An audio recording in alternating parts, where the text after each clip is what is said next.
And those of you who have yet to register, please consult Kepler Nat for the registration.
This morning, the Executive Council took a decision to spend the day with the media. You remember, this is something we've done in the past. We have had Meet the Press. We've got 2 editions already.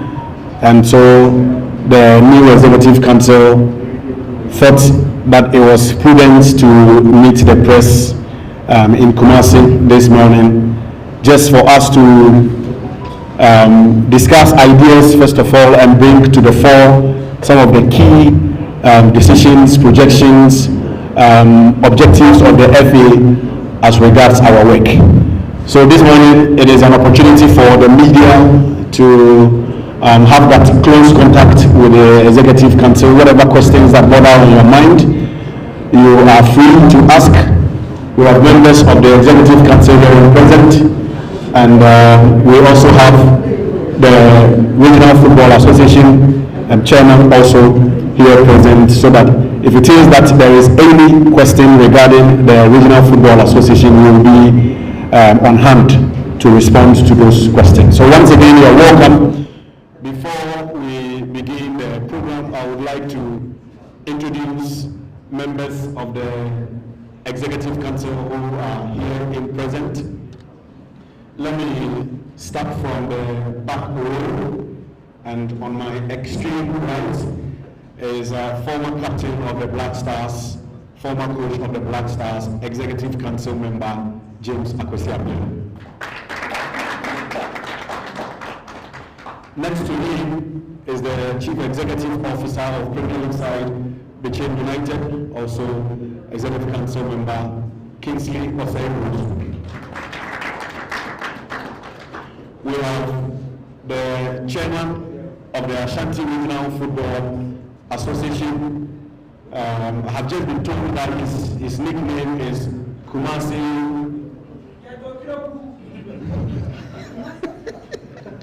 Kumasi Ahmad.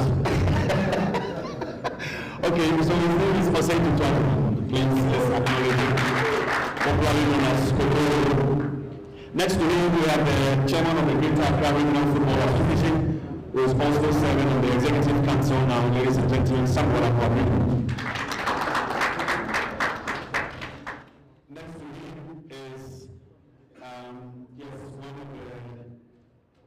one of the new kids on the block, and his name is Eugene Noel, Executive Council member. We also have the man who has just qualified for Women's World Cup with the Black Princesses, ladies and gentlemen, Gideon Fosu. Frederick Achampo, what was he? Honorable. Okay, so ladies and gentlemen, Frederick Achampo, another Executive Council member. Let me go up to my extreme right again, and we have Nana Safo Odu, also known as and next to him we have Dr. Mrs. Gifty Owari Mensa, the Women's Football Representative on the Executive Council. We have the Vice President of the Ghana Football Association, Mr. McAdam, the President of the Ghana Football Association, Kent Edmonds Mutraku, Executive Council member indeed. He holds the record as the first council member to win a trophy for this administration. Ladies and gentlemen, Dr. Ransford Adenti Abbott. Next to him is the General Secretary, before I move, let me introduce Council Member Alhaji Abdullah Dan Hassan. Abdullah, also known as Alhaji Wali, Chairman of the Northern Regional Football Association. And finally, we have the General Secretary of the Football Association, Prosper Harrison. So, ladies and gentlemen, at this point, I'll call on the President of the Football Association, Mr. Kent Edwin Mutraku, to give us the opening statements.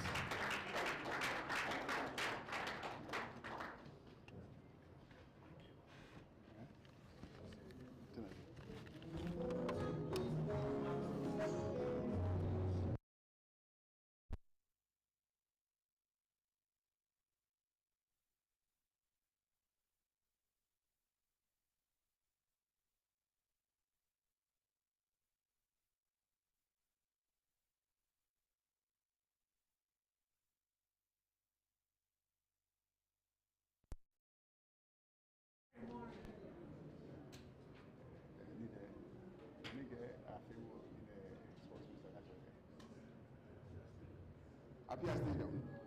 Good morning, President. You have a body.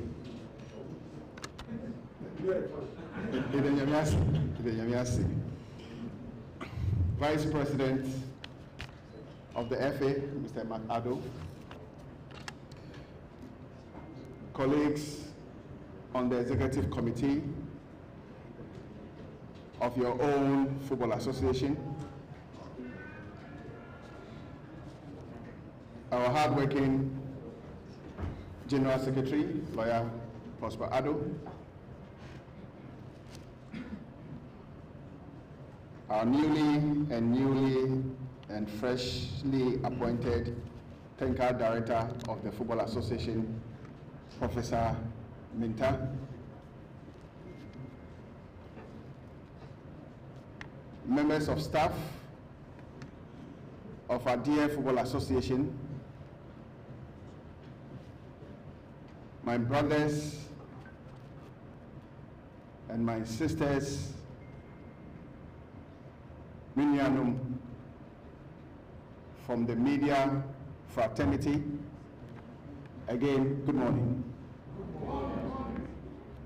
Ja, in Deutschland, wir sagen Guten Morgen. So I'm very happy to be here this morning. And most importantly, having the opportunity to engage a key partner in the development of football, which is the media.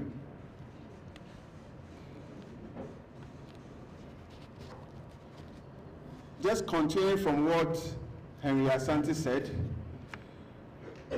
we had our last elective Congress in Tamale on the 5th of October,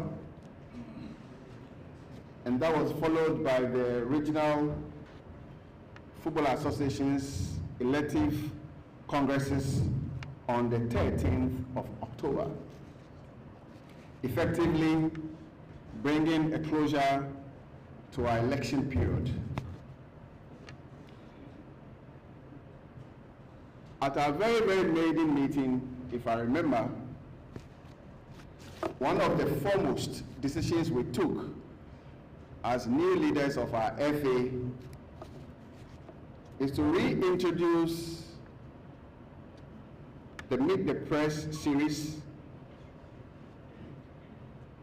that was also introduced during our first term as one of our key media engaging strategies. Of course, that platform, or this platform, is to offer a key partner, that is the media, the chance to ask questions and for us also to tell our story about the journey we embarked on the 5th of October in Tamale. This press engagement here today will not be the first and will not be the last time the ESCO that you are so much supportive of will be meeting the media. This key strategy will be replicated in as many regions as possible in course of our tenure as leaders or as servants of football. Indeed, soon after the elections, we would have loved to have met the media to speak about our new ideas, our new plans, and our strategies towards the development of football. Unfortunately, other but very important assignments took all of us away. The last one being the big tournament that is currently happening in nearby La Côte d'Ivoire.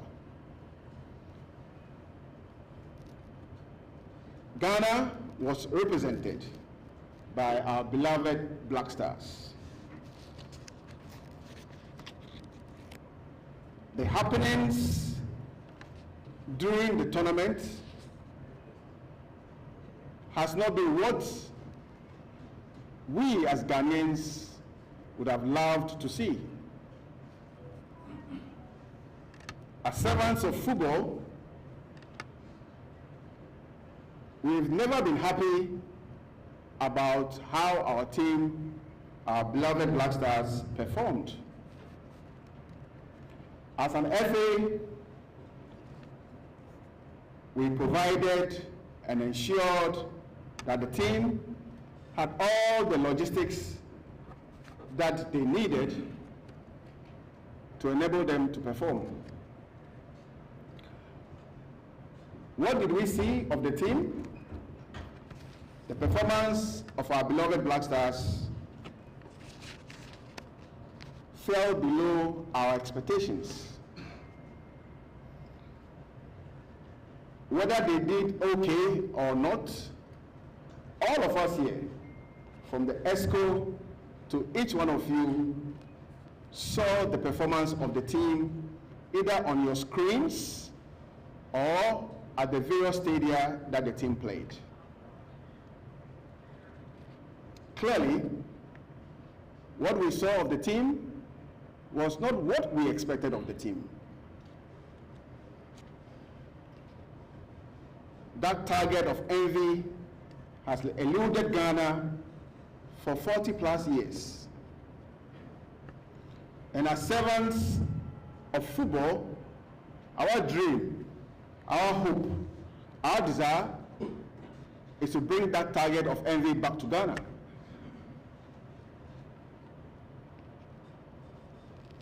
It didn't work out.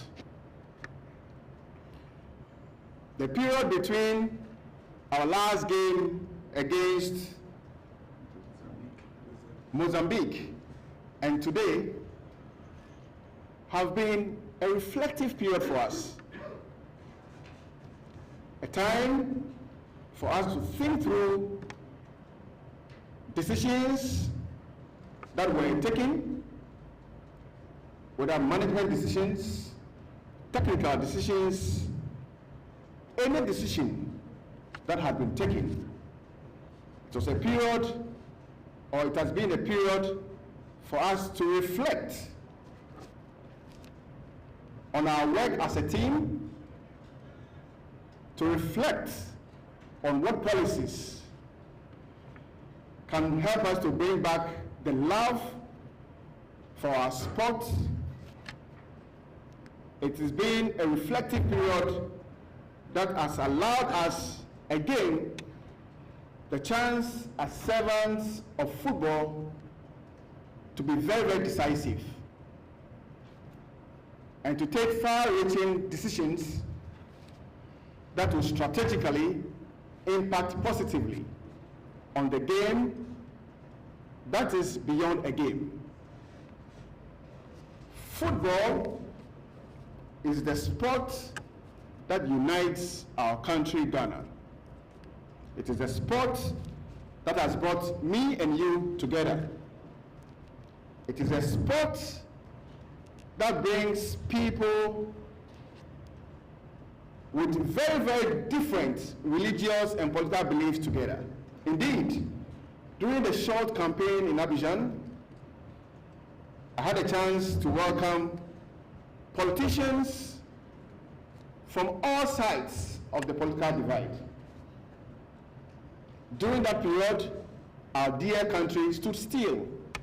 We stopped all that we wanted to do to watch our Black Stars. This is football.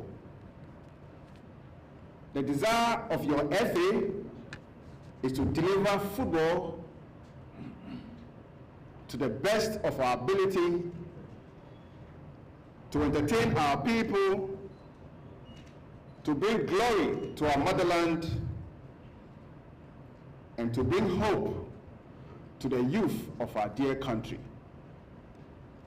For which reason, This reflective period has offered me and you the chance to rethink, to re-strategize, and to stay strong as a family in our singular determination to fix football.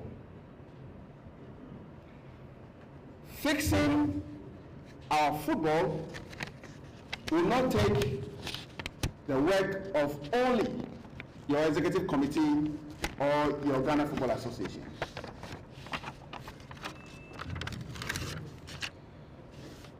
Fixing football will take our effort, will also need your support, and most importantly, the support of all our publics. That is the only way we can fix our football. The FA is very, very much committed towards bringing back our lost glory, bringing back the passion of our people, and bringing back the love for our beloved sport called football. But this can only happen if all our publics stand shoulder to shoulder with us in good times and in bad times. In bad times, we have to be ready, and we are ready to listen to the other mind. We have to allow people to speak out and to offer to us the needed support we need as servants of our game. The ESCO, the Council, will not depart from this commitment to work day and night in our attempt to fix or fixing our football.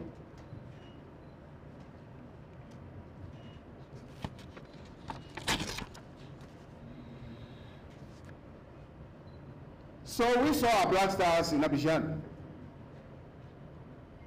This is not the Black Stars that you want to see. And this is not the Black Stars I want to see. I want to see our Black Stars and all our national teams and all our league clubs play good football and win games. But how can this be done? How can we deliver this? Of course, the process includes what we are going through today, to allow our publics to engage and to share ideas, to have feedback on how we feel and how we think, and to ensure that we are ready to bring on board new ideas, new strategies that will enable us to bring back the love for football. We are very clear as servants of the game that the only way to achieve our dreams is to continue, first of all, being honest to ourselves and to our publics, and to continue in the way that we have already started by investing from the very basics of our game to the top level of our game. If we want our Black Queens to be successful, if we want our princesses to be successful, if we want our football to be successful, if we want our Black Starlets to be successful, the journey starts from the very foundation of football. And that is why, over time, we have brought back court football to lovers of courts in this country. When I go through the streets of Ghana sometimes, and I hear people speak about, court football, no way. Court football, then it tells me that I'm not communicating well enough to our publics. Currently, court football is being played in all our 10 football regions. In every region of this country, court football is being played. Because we are media fellows and we love data, let me take you through the number of coast clubs we have in each of our 10 football regions. In the Ashanti region, we have 194 active coast clubs. The figures I'll mention here today are the active coast football clubs. In the Brown region, we have 178 coast clubs. In the Central region, 120. Eastern, 165. The Greater Accra region, 327. Northern region, which is led by Alhaji Abu Alassan, 185 coast clubs. Upper East, 84. Upper West, 14. Volta region, 156. And Western region, 298. Court football is being played in every region. Through our partnership with KGL, the FA will continue to support court football in the regions with the provision of trophies and medals for all our leagues in the country. Indeed, just last week, our RFAs received the allocations for this year. The FA has invested $100,000 into the purchase of footballs for our coast clubs. Our strategy to invest more into not only footballs, but cones, bibs, and other accessories for our coast clubs will continue as we journey along. Indeed, to support the work of our RFAs, we introduced a yearly subvention of 120,000 Ghana cedis each to our 10 RFAs to support their work. This work also affects coast football. And in the next few weeks, we will also continue investing in our RFAs with the purchase and supply, obviously, of 10 pickups to support their work. Again, to ensure that our national teams continue to perform, whether from the U15 level to the A national team level, we need to continue our investments into grassroots football. I have just spoken about coast football. We will continue to invest in the second division, in the third division, and in the women Division 1 leagues, as we have already started. Last week, our purchase of $100,000 worth of footballs arrived, the balls arrived, and they have been distributed to all the 10 regions. This is investment in grassroots football. The result of this investment will soon reflect in performances, whether at the club level or at the national level. In girls football, we have continued to make the right levels of investment. In the next few days, we will roll out a policy that will clearly define the career pathways of a female footballer. As you speak, if a young girl wakes up in the morning and she wants to play football, there's no coach football for girls. They have to find their way, whether they are 12 years, they are 10 years, into Division 1 league football. This is not possible. So in the next few days, a clear pathway for our girls will also be made public. Indeed, in the months of May, June, and July, we will be staging the girls' U15 tournament to offer other opportunities for our younger girls to also realize their dream of playing football. As we speak, the Black Queens have qualified for the AFCON.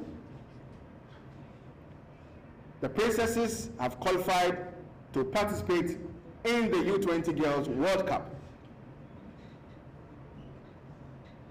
These are good milestones for Ghana, and we will continue to offer them all the support they need to be able to excel.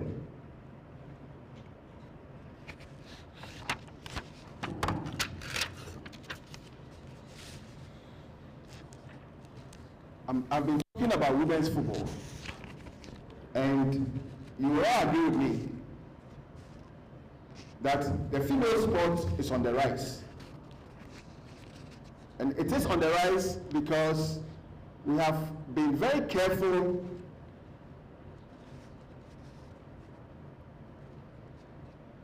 in our implementation of the women's football strategy.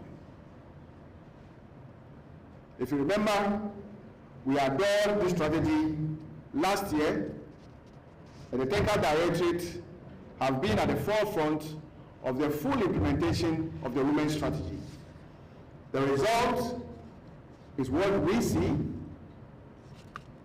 by way of performances, and we will continue to implement the women's football strategy to the last line. We also know of our adoption of our DNA. The Technical Directorates have already started the implementation of the DNA. Professor Minta is here. I think he will attest to this fact.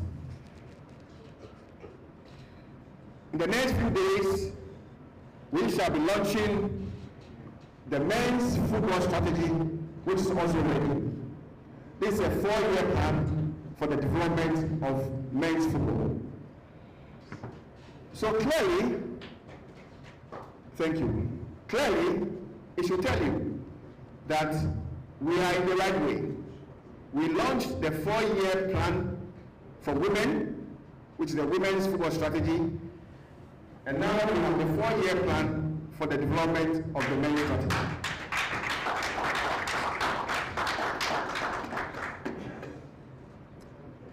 For 3 consecutive seasons, we have successfully, without any interruption, run our football season.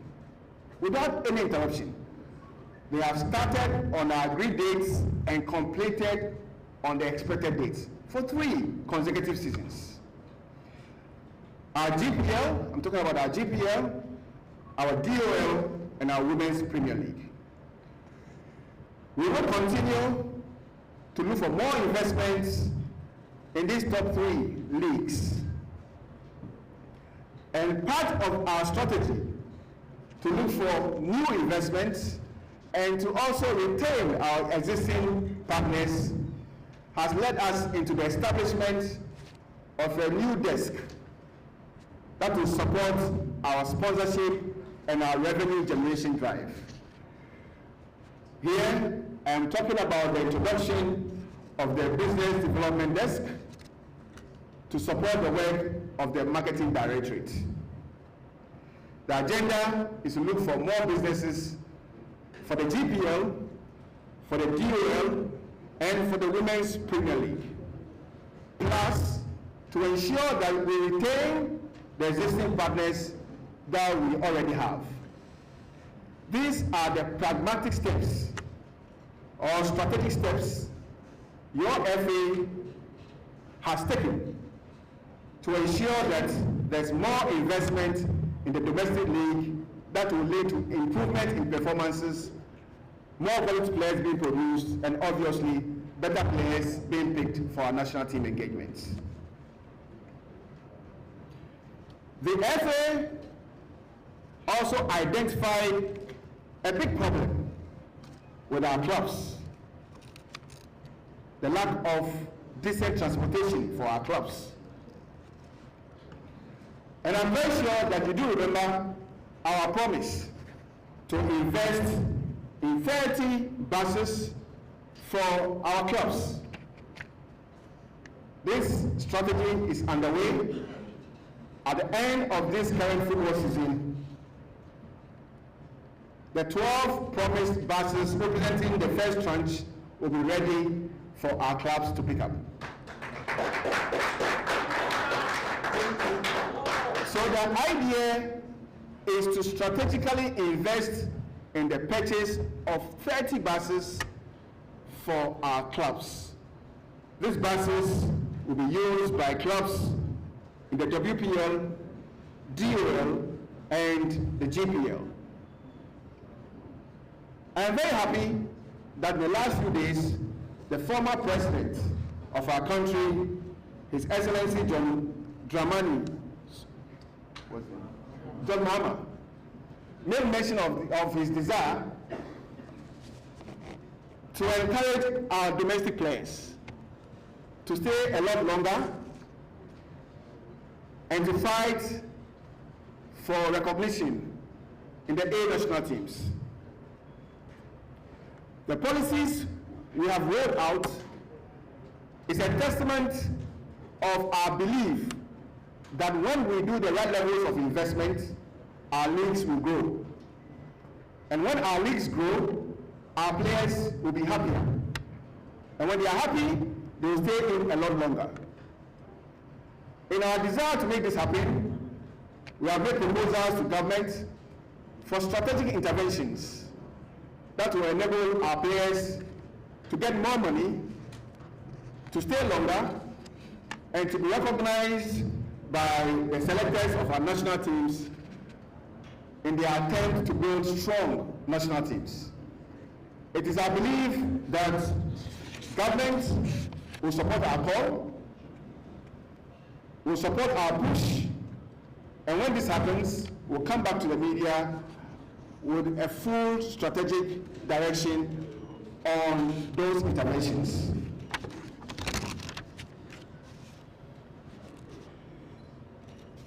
Let me come back to national teams again. Again, if our Black Stars will be strong, it must start from the grassroots, just like I have mentioned. It must start not only with the investments that we are talking about, or that we have spoken about, but also the career pathways for the players. When we speak about national teams, we want to talk about talent identification. How have we identified talents that will play at the U15 level, U20 level, and up to the Black Stars level? We realized that there was a need for a big shift at the way talents are identified. As we speak, working closely with FIFA, we have established a talent identification program that is funded by FIFA. The first pilot was staged in Accra. The second pilot will be happening in this region. And kids who are picked from this pilot will end up in our newly established GFA Elite Football Academies, the first of which was established in the Upper East. The foremost GFA Elite Football Academy, which will give kids who have been carefully selected and who will be trained according to our DNA the opportunity to become national heroes. We have invested in our first academy in the Upper East. In the next few weeks, the second pilot will be happening in the Ashanti region here. The third will happen in the South. Most importantly, the end vision of your FA is to establish these GFA-owned elite academies in each of the 10 football regions in this country. Just start to picture what is going to happen. The kids are going to be identified early. They are going to go to school, offered football tuition with well-trained instructors backed by FIFA. Just imagine over a 3-year period how many super talents the FA is going to produce across the 10 football regions. Their impact on individual clubs, their impact on national teams, your guess will be as good as mine. What is good is that the FA is very, very committed towards this venture. To confirm our determination, the FA has employed one of the most experienced ex-footballers, one of the most educated ex-footballers, and in recent times, the ex-captain of Midema, the CEO of Midema, Tete Zuta, as the general manager for the FA Elite Academies.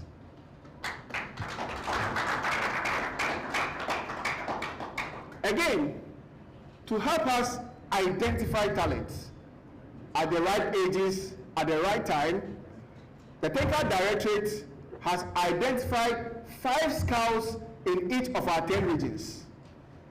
These 5 scouts have been trained by the Technical Directorate, and they have been scouting players for our U15 and our U20 national teams.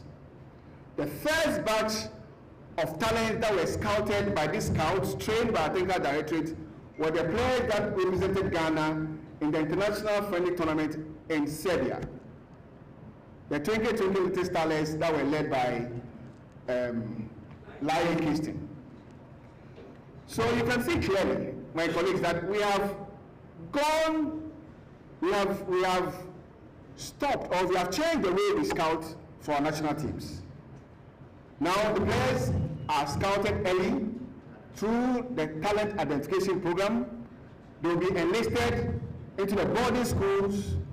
The top ones will find themselves into the national teams, plus the same scouts going into the schools, going into the districts to scout for the super talents for our national U15 and U17 national teams.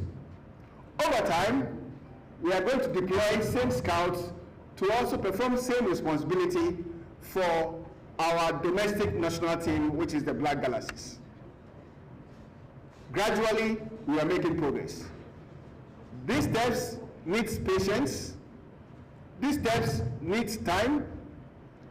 During this period, we have good times. During the same period, we have bad times. But when indeed we do have bad times, we need to remember and to ask ourselves whether we are in the right way or not, whether we are taking the right steps or not. In my opinion, the answer is yes. Given that all of us are here today, we are taking the right steps step by step. But believe me, glories don't come overnight. You need patience, and you need the support of everybody. Coach education and refereeing are 2 very, very important need areas in our football ecosystem. I remember in the Congress in Kumasi, we spoke about our committed investment in these two need areas, refereeing and coach education. Professor Peter is here. He led the coach education campaign, and well over 3,000 Ghanaians have either license D up to license B. Is that correct? Prior to this period, the last time we had the chance to train our coaches was way back in 2016-2017. So you can see clearly that we had a big gap. And it will only take continuous investments in coaching to bring the level of coaching to the times of Ike Afanis, Osam Dorus, and the rest of the big boys who have departed this world. Again, we took 7 of our coaches who work in the women's sport to attachments in Europe, in Holland, and in Germany. We will continue in investing in our coaches. Indeed, we have also carefully selected 16 of our elite coaches who would, and indeed have already started specialized training to ensure that we improve on their capacity. Now, when we give them knowledge, they bring the knowledge to our domestic leagues. Our domestic leagues would improve, our national teams would improve. Refereeing, like we all know, has been a big challenge. It has been a big challenge. We introduced the cardinal refereeing policy. As we speak now, over 2,000 young boys and girls have been trained.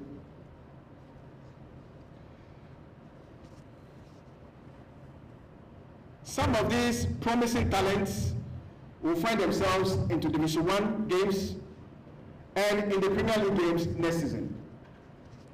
Indeed, our first 5 professional referees will come from the scheme beginning of the next football season.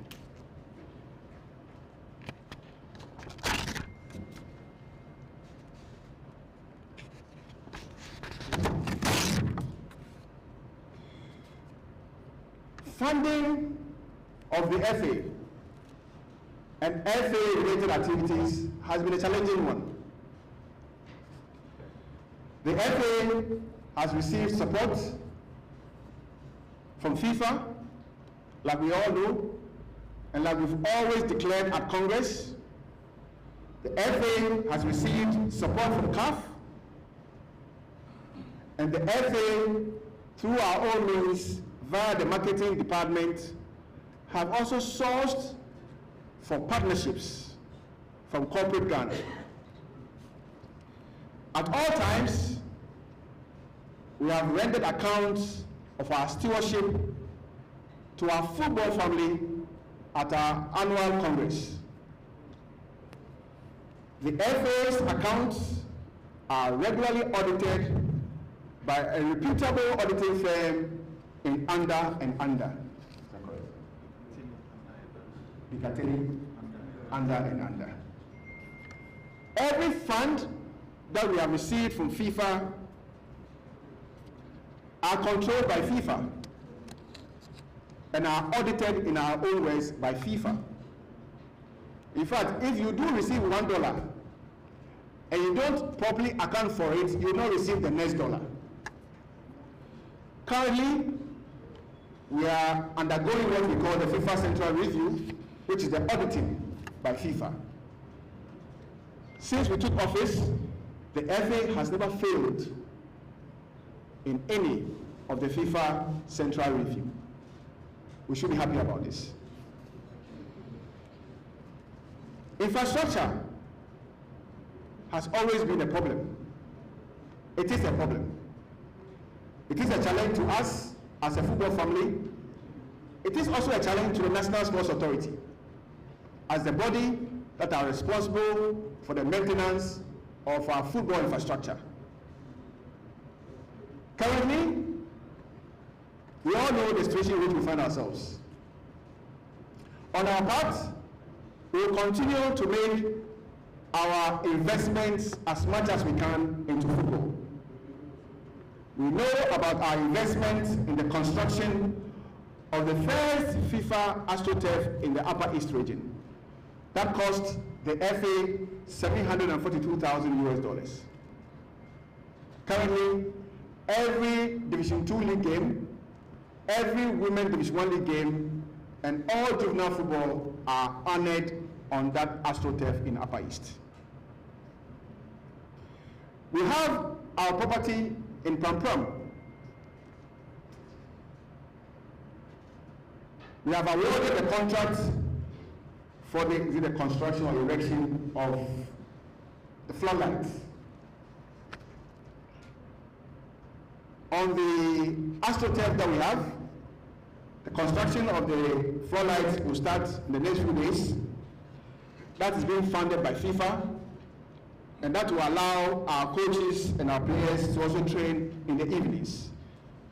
It will also give opportunities to our clubs who compete in Africa, especially those who have their games being played in the evenings, the chance also to go to Pram and to fully access the facility. We are continuing our investment in the construction of the bed power pitch. When that is completed, we will make it available to our league clubs to play their league games in Pram. As we speak, there are no league centers in Greater Accra, and we are very much committed towards fixing this problem. And soon, that facility will be ready for usage by our clubs who play in the Premier League and in the Division I League. We also have the clearance to invest in the 40-bed accommodation in Pram. Construction will start soon. It will also include a modern-day gymnasium, a swimming pool, and a medical center to service our footballers and our athletes who use our Pram Technical Center. Indeed, the entire land space will be fenced very, very soon. Work is going to start very, very soon, and I mean this year.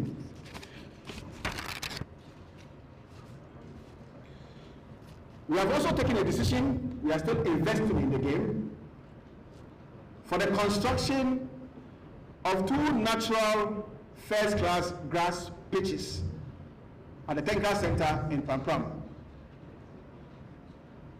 This work will start in August, and it will add up to the existing pitch infrastructure that we have in Pram.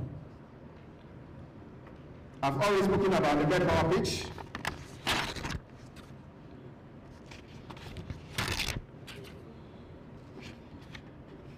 As part of our desire also to fix the problems that we have identified, we also acknowledge that we have communication challenges. And one of the steps to fix those challenges is the platform we have here today. But beyond that, we have tasked our RFAs to start fixing the problems from their end by communicating more with their publics and by fully utilizing the relatively cheap communication mediums or channels that we have, i.e. social media. At the club level, we also have challenges, and the competitions department, working with the communications department, are working closely with our clubs in the GPL, the WPL, and the DOL to also open up a lot more to our media friends to access information. At the national level, we will enhance the work and the skill set that we have at the communications department. You will soon see some major changes.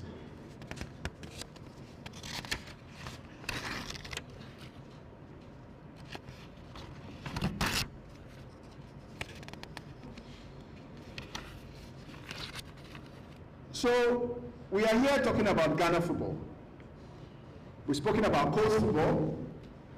We've spoken about girls football. We've spoken about beach soccer, futsal. We've spoken about the development and investment needs of our top tier leagues. We've spoken about the needs for investment in infrastructure, the introduction of our BAS strategy, etc., etc. That should tell all of us here that the reflective period has taught us big lessons. We have engaged a lot, and we accept where we have been wrong. The notes that I've espoused here speaks to this fact.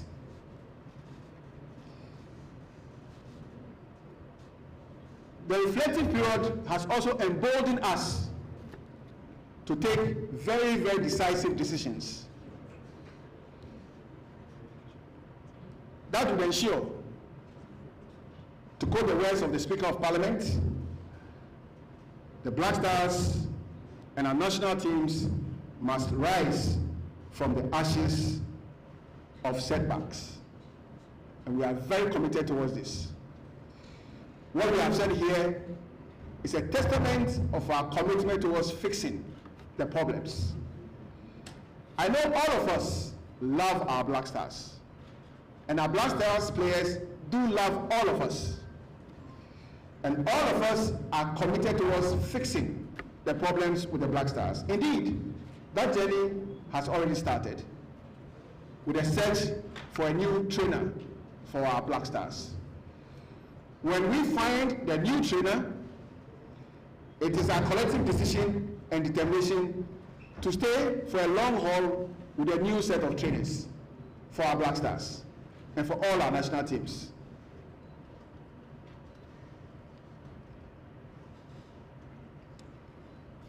I know, and we know, that all of us, including King Eben, want our Black Queens to win, our princesses to win, our maidens to win, our starlets to win, our damsels to win.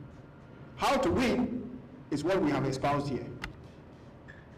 Investments, investments, investments, and keeping the lead and taking decisive decisions.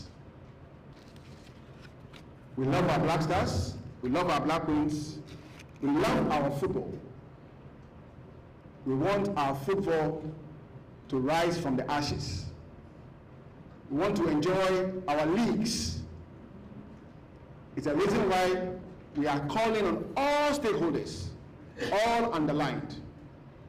The government, the media, our clubs to join hands on this journey. We, as servants, cannot do this alone. We need you, and we need you more than you ever think. If we kill our players when things go bad, we are likely not to find the players. That is why I've always said that in good times and in bad times, let's stay with our players. And let's leave those decisive but important decisions to the Tenka team to take. We can build this football industry with your support. We can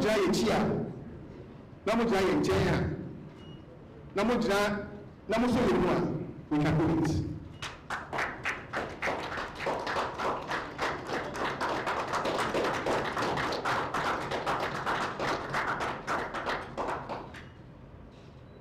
I know, and we know, this will take time,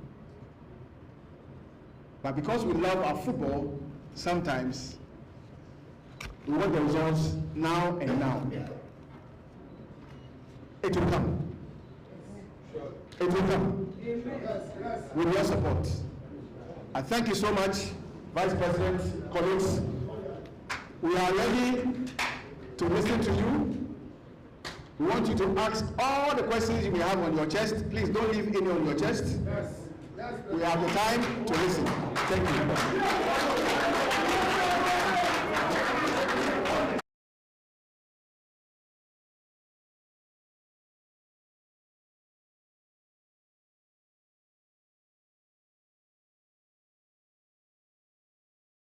Thank you very much, President Sketch Edwin, senior officer colleagues. The council is now ready for your questions. I will pass the microphone on. You raise your hand, you mention your name, and then you can ask your question. Thank you. Couple of minutes, I need you here.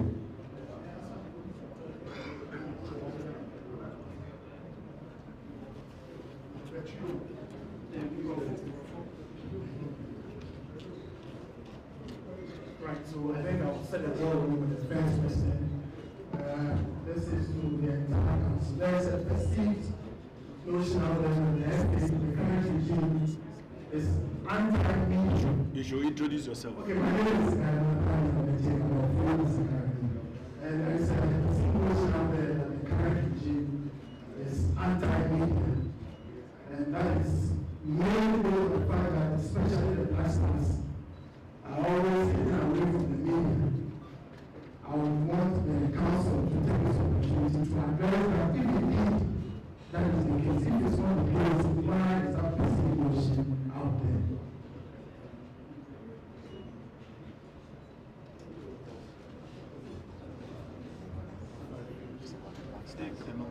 Okay, so we'll take a number of them. We'll take about 5, and then the council will speak to all the issues. Okay, Inko. All right. My name is William from Media Yellow. My question has to do with the budget. The budget, you understand, some $8.5 million was raised for the AFCON campaign. And it's not a critic, I didn't have the force to compare the end budget to that of Nigeria, which you understand was $1.3 billion.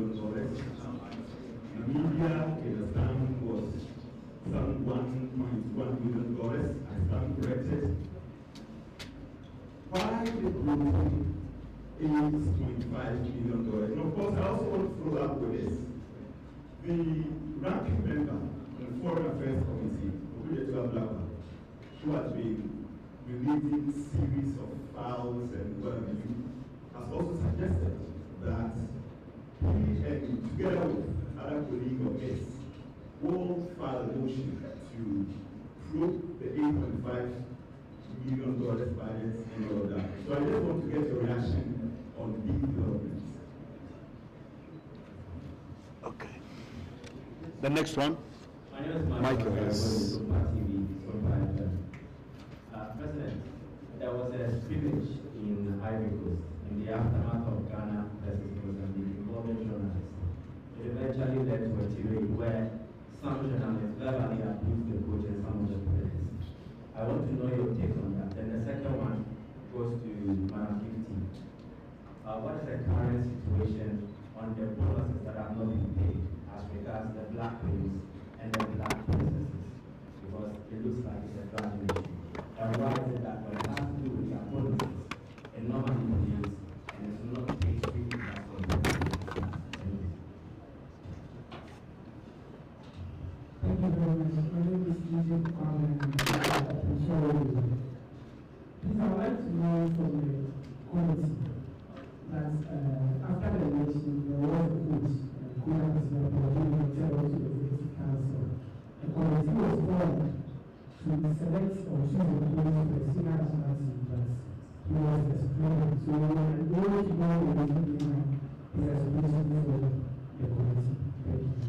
So the last one, and then we will allow them to respond. Mohammed Said, operator. Please, I want to ask that why is the GFA sometimes hide some key appointments for the government, for instance, when President President you have also any statements about All right, so that will be it for now. Jude, I'll come back to you. That will be it for now, and then the council will respond. I think the first one was the perceived anti-media. So I will invite Dr. Armin to take the question related to the media. Vice President Mark is about budget. Of course, I'll have to react, but that responsibility is true. On the case of journalists. It's very true. Yes, to speak about policies. Precisely, I was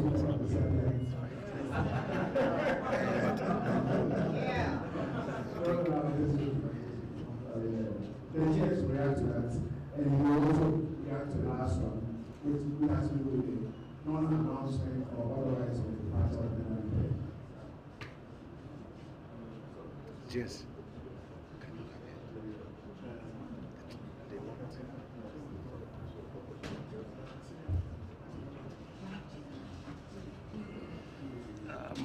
Good morning. Let me take the last one, Bernard Lepet. If you check with the GFA website, you will know that the story was posted. We can all check. Please just Google, you'll see the story. It is there. We publish that he has finished his tenure with us and listed some of the achievements that were chalked during his stay as the technical director of the Ghana Football Association. So it was published. Thank you. Now on media, the FAB being media friendly or not, this FA has been more media friendly than ever. Myself, a media person, the president, a media person. In fact, there are more media persons on the school today than ever. Your own colleague, Honorable Achi, a media person. If you look at the work we do, from the GPL, the WPL, the DOL, you will notice that we brought the concept of the venue media officers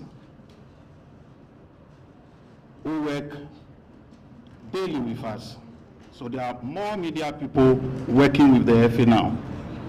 Again, engagements with the media, we've had the engagement with SWAG, we've had engagements here, we've had trainings here. Now to zero in on the Black Stars. When we go to tournaments, there are rules. You take the World Cup, there are rules that when you break, we pay fines. So when the guidelines are given to us, we will guide our media accordingly. As we progress, we can have a media day where we can host our media. So it is not true that we do not engage when the national teams are playing.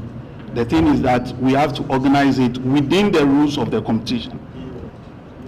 Now, for instance, some of you, I said some, not all, may not know, but when you go to a World Cup, the entire place where the Black Stars, the national team will lodge, is assigned by FIFA.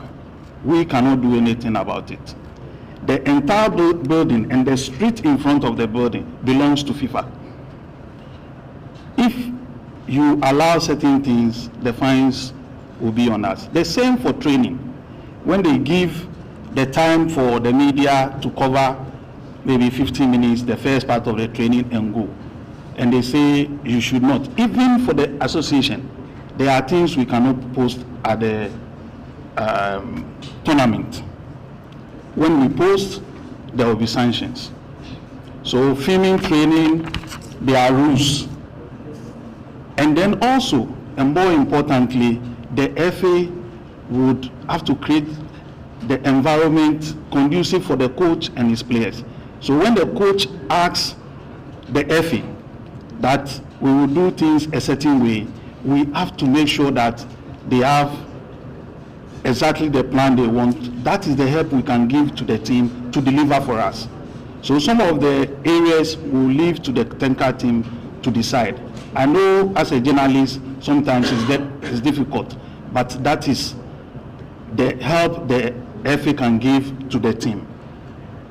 We'll continue to engage with the coaches so that they also see the need to also allow, but you can also, we have to also allow them to shape the team the way they want. You will notice that in our training these days, in the coaching licensing, there is media training for the coaches so that they appreciate more the relationship between teams and the media. So we'll continue to improve on that. Now to our ESCO member, Coach Kwesi Appiah. The committee working to select the coach, when they finish, will submit their report to the ESCO, of which Mr. Kwesi Appiah is part of. You would notice his current situation is said that we cannot appoint him to be on the forefront in terms of the committee, but he will definitely be part of the deliberations and the decision making as an ESCO member, because per our regulation, it is the ESCO that makes the decision. And if you look at the publication said the committee will submit their report to the ESCO before a decision is taken.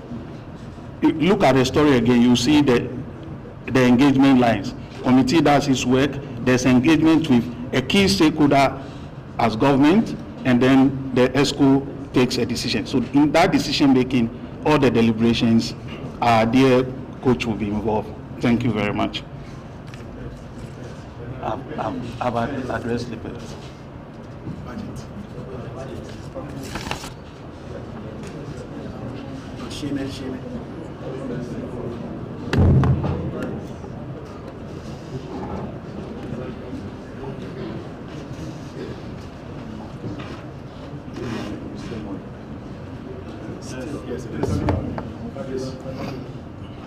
Good morning. Good morning. This one. Good morning. As regarding the budget, I know this has been a topical point in the media, and also I think there's always been a lot of misconception about how budgets are prepared for the national teams. Okay, so we have, let me go through some of the process, and then I'll address the question in that context. Usually the budgets are prepared at the FA, so these are indicative. So, based on historical reference, for example, in this scenario when the Black Stars were preparing to go to the tournament, some of the key variables that goes into preparation would be buying tickets for the players. Most of the players are coming offshore. So when the coach indicated earlier that the tournament, the training tour will be in Johannesburg, you make the assumptions that all the players will be flying. Some will fly to Ghana because they were on break, and then you buy them tickets from Ghana to Johannesburg. Some will fly maybe directly from their where they are based to Johannesburg. So in that scenario, that is part of the major cost. And then you also have to factor in that if they were flying from Johannesburg to the tournament, that will also be a chartered flight. Chartered flights are very expensive for that matter. And then you factor in where they'll be based in terms of the hotel, transportation, feeding, the medical logistics, everything that bonuses, and bonuses are the biggest part of the whole budget. About 70% of the budget, mainly bonuses. So that is only one component of the budget that is being built. And then you build on, after they fly to Abidjan, the fifth CAF covers a portion of the stay. I think it's about 40, but beyond 40, and you know, the contingent is about 70, relatively, about 70 in all. So that additional numbers also have to be covered in terms of their stay, their feeding, transportation. It all has to be covered as well. And then you build on a model as on the basis that the game 1, game 2, game 3, there are bonus components that comes with the qualification. When they qualify, this is how much they make. And you also build an assumption. You build as if you are going there to win the tournament. So everything is built on the assumption that after the qualification, your next around 16, 18, quarterfinals, semifinals, and final. This is presented because you don't want to be in a situation when you are in the middle of competition and you are calling a Minister of Sports to say, wait a minute, we didn't plan. So it's better to be totally prepared in that scenario. So that is how it's done. You build from a ground zero all the way to the top. And that's what we've done. It's all indicative of what we think was going to happen. And when the FA is done, they scrutinize it with they sit down with the ministry, scrutinize it, and when it's completed, we present it to them. Okay. So that is our job. Once that is done, as to the actual money which gets approved, as to the actual amount that is actually spent, the FA has no input in that. The FA does not receive any money from the ministry as to specifically to spend on any item. As a matter of fact, the ministry has an accountant, a purse holder, who is embedded in the team. So for every particular expenditure, they go to this accountant, and he will also check on the budget. This is there, this is not there, this is there. So the perception that the ministry has spent 8.5 million, I mean, that's a perception. The actual money they spent, honestly, I don't think anybody in the FA knew, because we didn't advance from our group stage. So I think it is very important to understand that from the FA perspective, once we prepare what we think is going to happen end to end and present it to the ministry, the onus is on the ministry as to how and where what is approved. We have no idea. Okay, so let's separate the two. And then the ministry have somebody embedded in the contingent. For example, they'll say, oh, we need to go and buy some spices. We have to go and justify that to the purse holder. He will look, okay, this is approved. So everything is by a line item based on the budget that is prepared. Now, I also want to debunk another misconception. You know, it's so sad sometimes people get on the media space and that start throwing numbers around. Nobody can tell me that Nigeria spent only 1.2, 1.5. It is fake news. I'm telling you, we know. It is fake. We communicate with them all the time. All the numbers that they are throwing about, they can say you can go, and they make it seem like it is so justifiable. You know, sadly, we sometimes kill our own self by virtue of, you know, releasing information, derogatory information, which may not necessarily be the right information. And it is important that you go to the source, into the ministry, and then they can tell you how much money they spent. For example, we didn't go to Joburg for the tournament. Does it mean that the money was spent? Obviously not. That money was not spent. You know, so we just have to be more circumspect about how we go about, you know, portraying ourselves, because in the end of the day, we are just sending the bad, negative press on our own product that we are trying to promote. From the FA perspective, every game that we play, every tournament that we go through a thorough process, putting all these numbers together, and we present to the ministry, and it's the ministry's responsibility to seek the approval and to also decide what to spend on and what not to spend on. I think that's what I've given enough information about that. Thank you.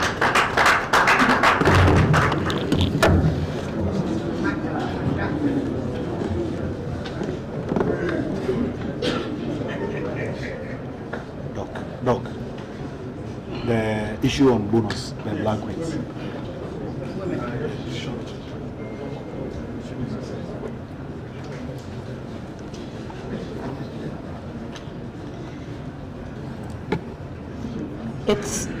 It's true. Both black queens and princesses have not received some bonuses. But then after meetings with the ministry has promised that for black queens, before we go for a match with Zambia, we are going to receive all our bonuses. And for princesses, they have an all-African games to go for. And then they'll receive all bonuses before that. So very soon, all bonuses will be paid, and none will be owed again. Why does it delay? I would have to still let the ministry answer that, because the payments are done by the ministry, not by the FA. Thank you. Okay, thank you. Thank you very much, Dr. Gift or Remensan. So we'll take the next batch of questions. Okay, they are here. No, they are here. We'll come to you. We'll come to you.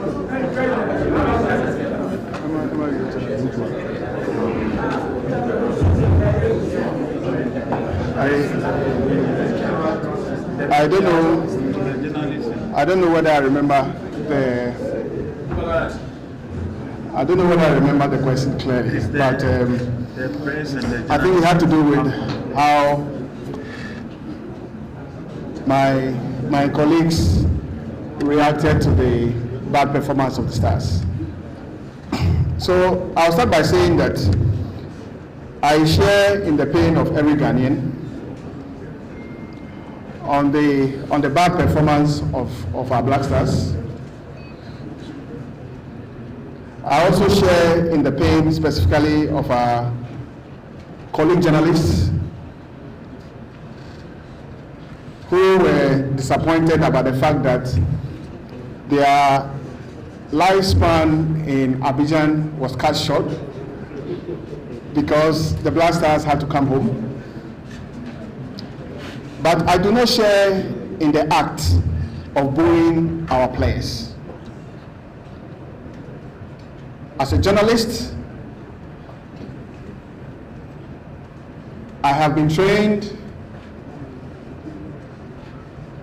to support and to report on my national team.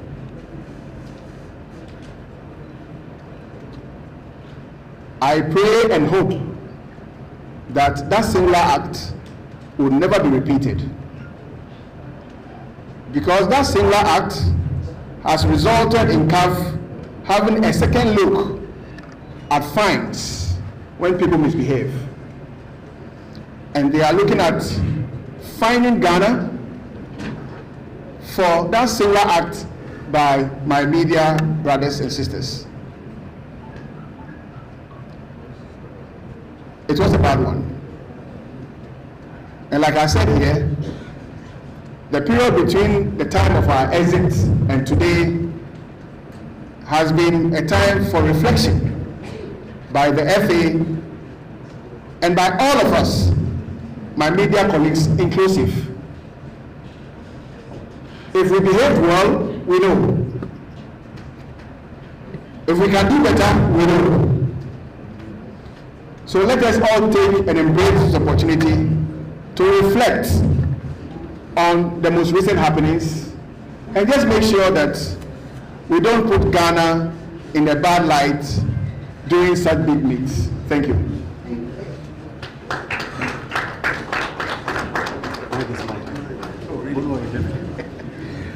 Okay, thank you. The next batch of questions. Thank you very much. My name is Thomas Soul. My question is, when you go to Abidjan and the performance of the band, I want to find out who takes that responsibility. Is it the players, FA, or the school? Is it the coach? Because I like the coach was the easy side. So why is it that FA, you have to resolve your team assets, FA? Because if you will take that responsibility, depends on how you answer that question. If it is you, FA, who should take that responsibility, then why are you stopping us? There's a lot of noise here, please.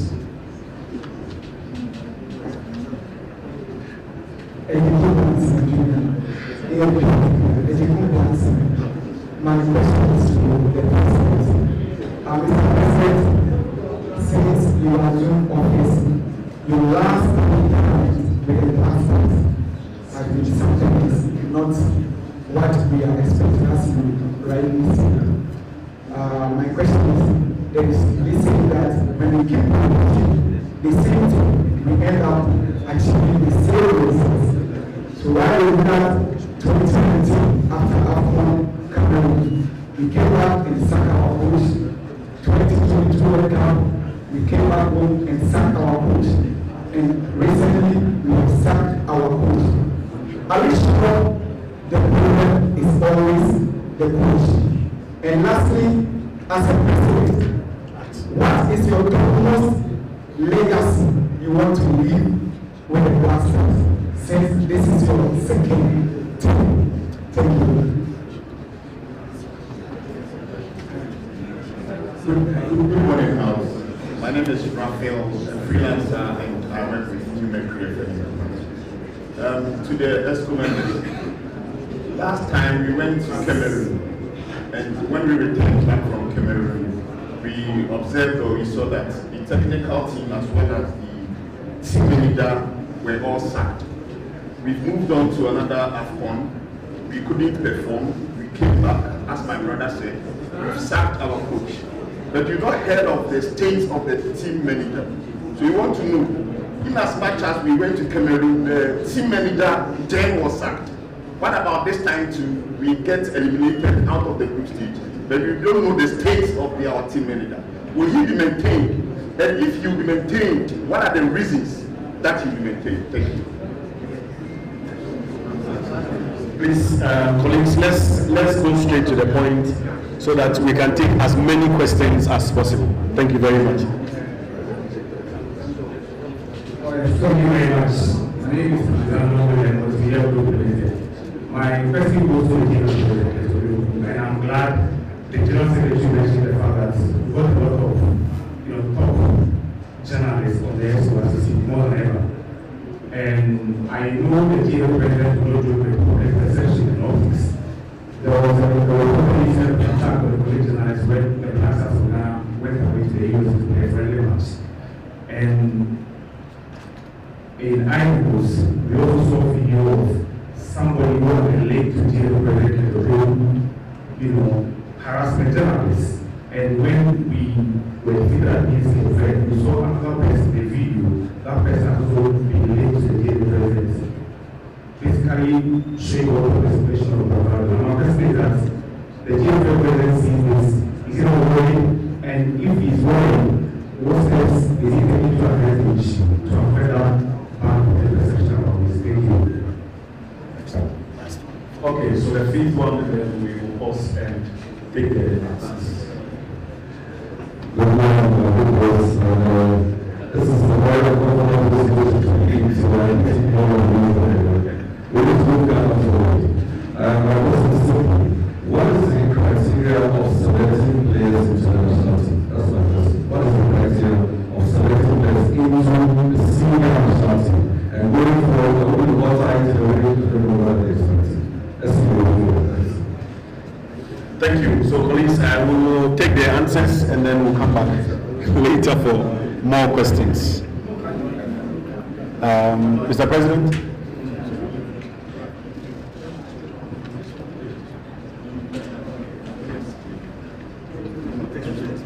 Yes, who takes responsibility?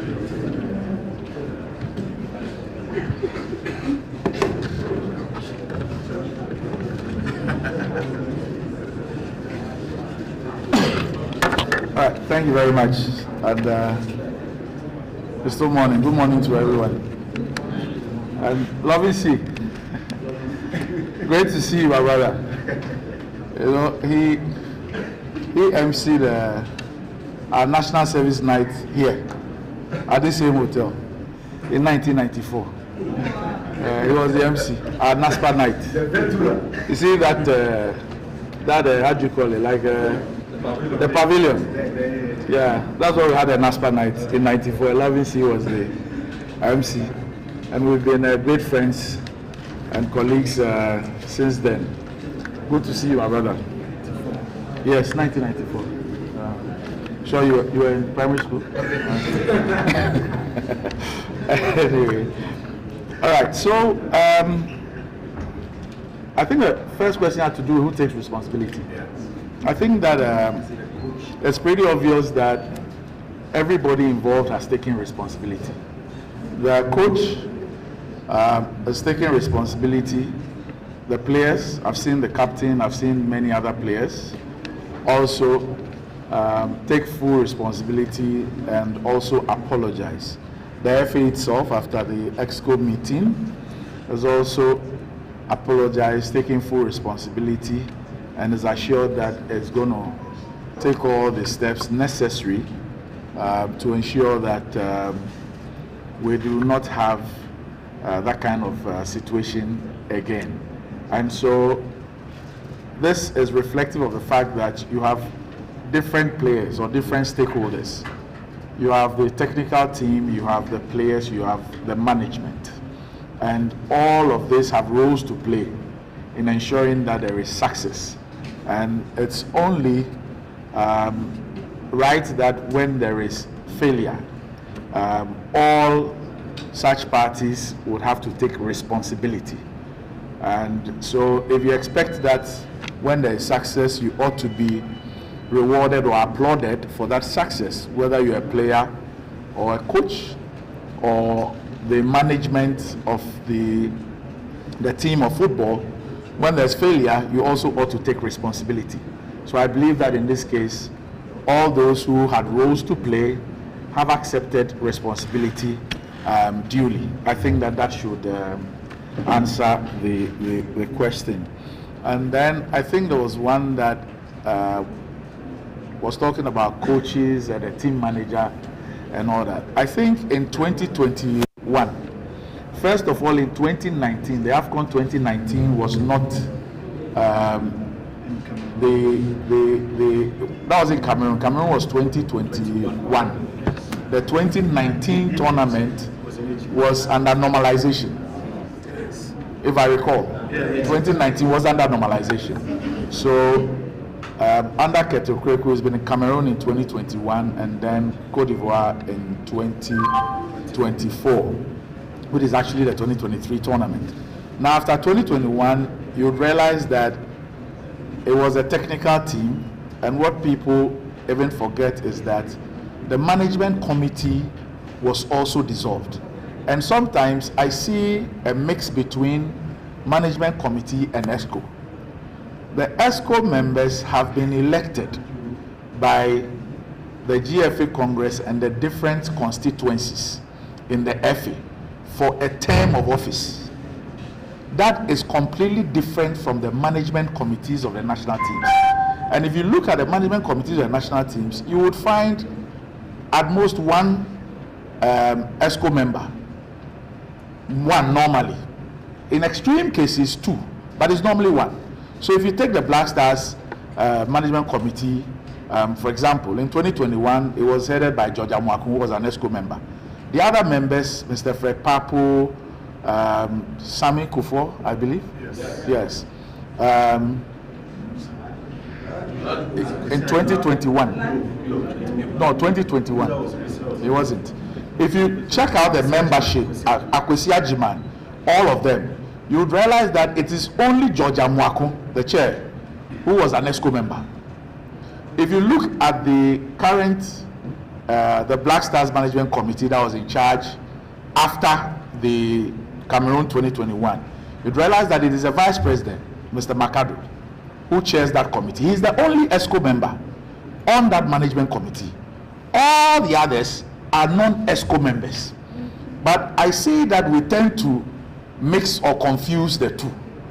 You have your ESCO, they have been elected, they have a term of office, and then you have the specific management committees for the national teams. Now, Côte d'Ivoire has come, we're taking steps. The announcement was about the technical team, the dissolution of the technical team. The dissolution of the technical team. The technical team includes everybody so defined in the technical team. And so I don't see this thing about in Cameroon a particular officer was sacked and the others. It was a dissolution of the team. Sometimes when you have the reconstitution of the team, whether it is management, whether it's technical, there might be reasons why one or two people who were in a previous team could still be in a new team. There could be those reasons. But the truth of the matter is that I don't want us to create the impression that somebody was handpicked previously and sacked, and now there is a new development and somebody who holds that same position is still in charge. There was a dissolution of the technical team. There's a dissolution of the technical team today. What the composition of the next technical team for the Black Stars will be, I don't know. I'm sure when we get there, we'll deal with it. Thank you very much.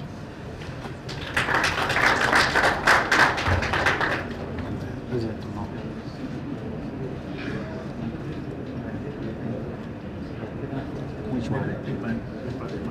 Yes, he's here.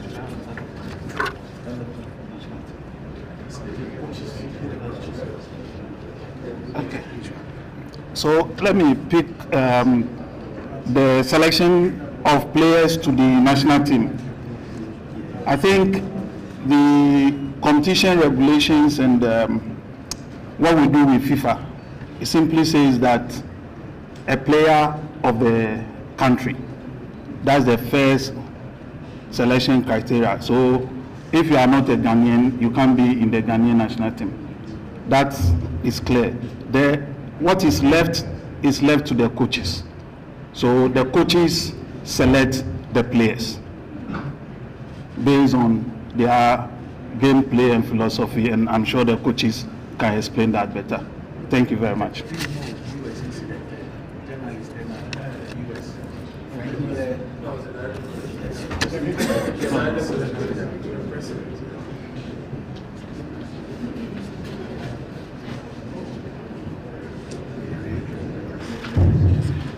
All right, so again, if I remember the question clearly, it has to do with some few incidents that has involved some of our colleagues in the media.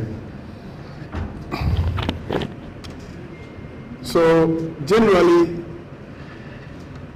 the Executive Council is the appointing authority for everybody and anybody that works or represents the Ghana Football Association.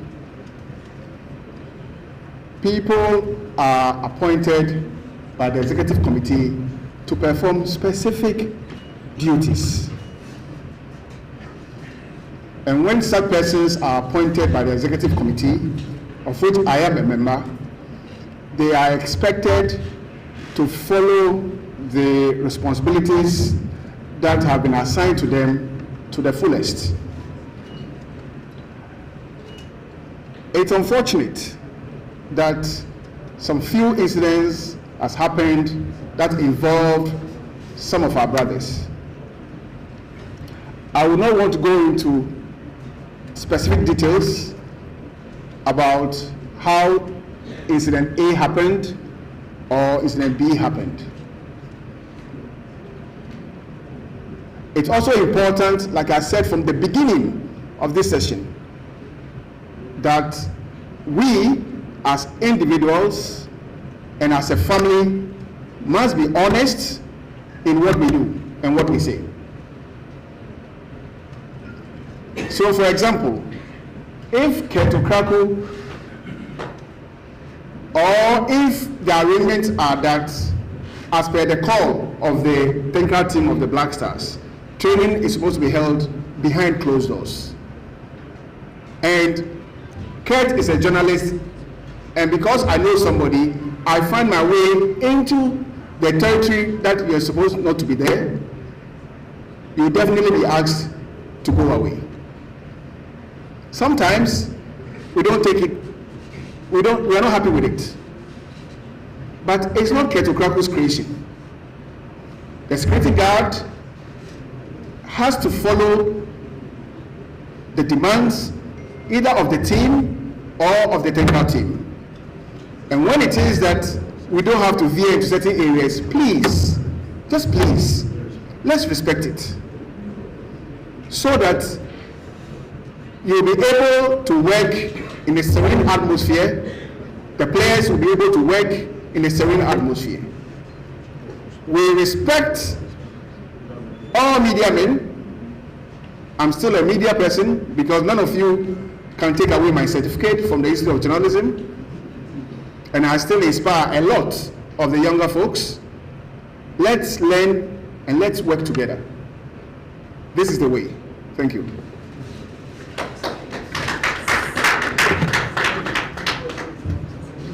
What your question was what? No, Freddy. It's a legacy. Okay. I want to win the World Cup. I want to win the World Cup. I want to win the AFCON. I want to win every competition that Ghana finds itself.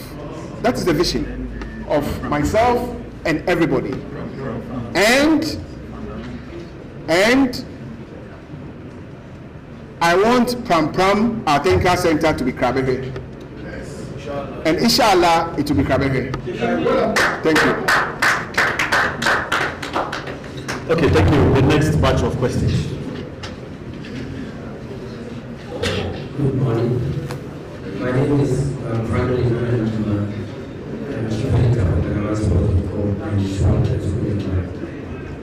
My first is to do with coordination to the GFA and the Executive Council when it comes to women's football. To me, women's football has seen a progress. We now see the Black Queens qualifying for the first time in so many years to the Afro Women's AFCON. So it's a plus to the GFA, and I would like to comment you on that.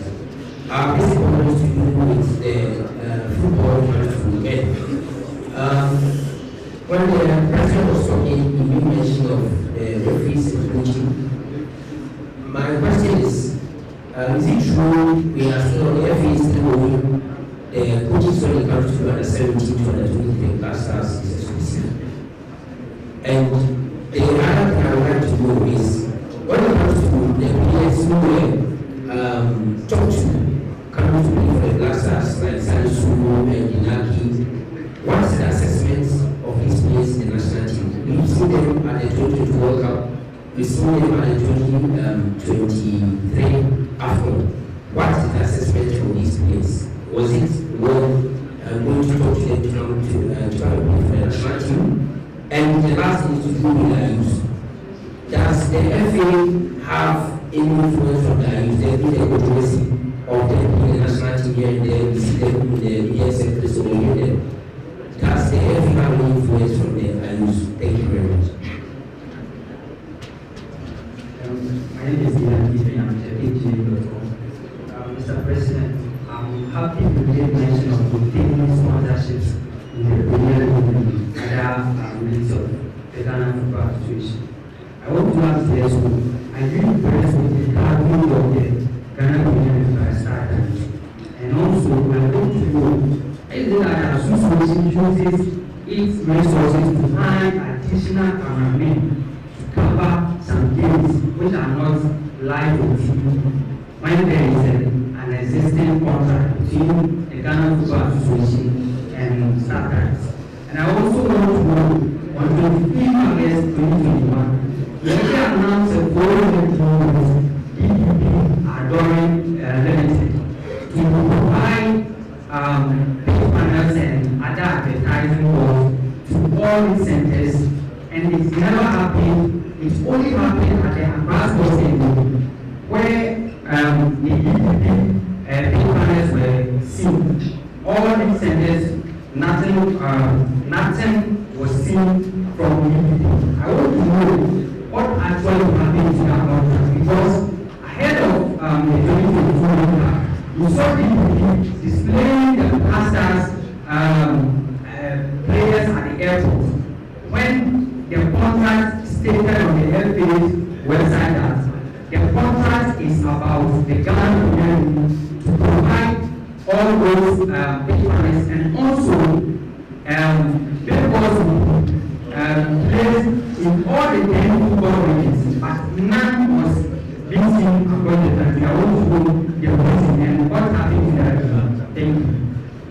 Right. And then before Osman answer, please, we'll take only one question per individual. If there's an opportunity for more questions, that will be allowed, because there are a lot of people who would also want to ask questions. So one, we'll select your most important question and then ask it.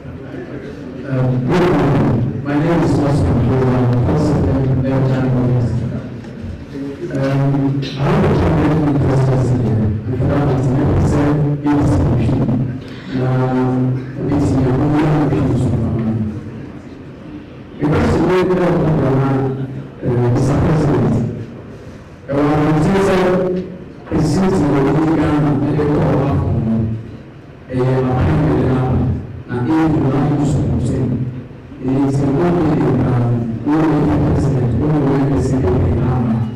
it's time for all of us to set up a new team.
There is, from my observation, a direct correlation between how nations use their FIFA forward money and the kind of development that happens in their football, or that happens within the game.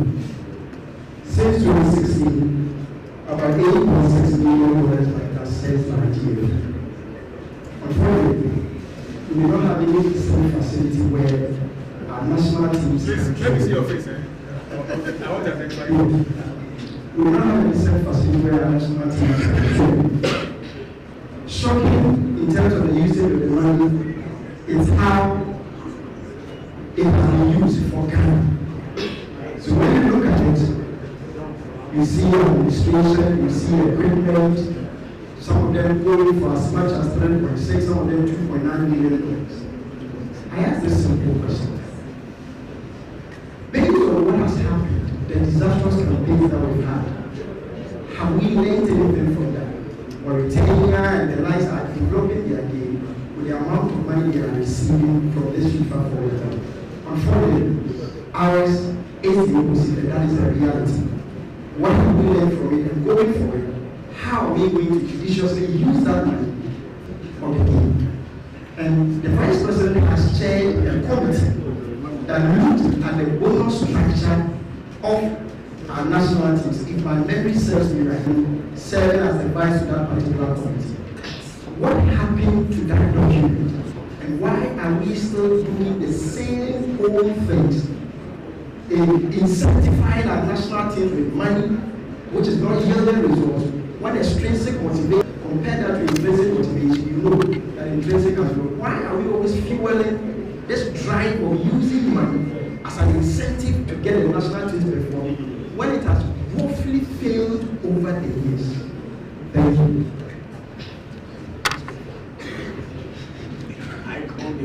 Last one. Yeah, I will tell those. Okay. I will tell you about. So I'm very happy, especially when people. And it's very important we all pay attention and listen. Before I answer the question, it's very, very important beyond the ordinary to know the truth. This is very important. It's part of our responsibility when we preach what we think is right, but which is not the truth. In my attempt to seek the mandate of the football family, I studied the forward program. So I'm proud to say that I'm one of the people who is very, very vested in the forward program. It is the reason why today our country is able to, not forget, that the forward program, to use my own adjectives again, is distinctively distinct from the GO project. Let us not confuse. We here came to office, has received 8 million, 9 million. I have not received 8 million, 9 million from the forward program. This must be made clear. In fact, when we are, because the forward program has regulations and is time bound. When the cycle is gone, it's gone. And Obi Kachra will say, this FA SRT say, or assess it forward from 2016, tell the fellow it is not true. It is not true. This FA came into office on October 25, 2019. Now, my member specifics.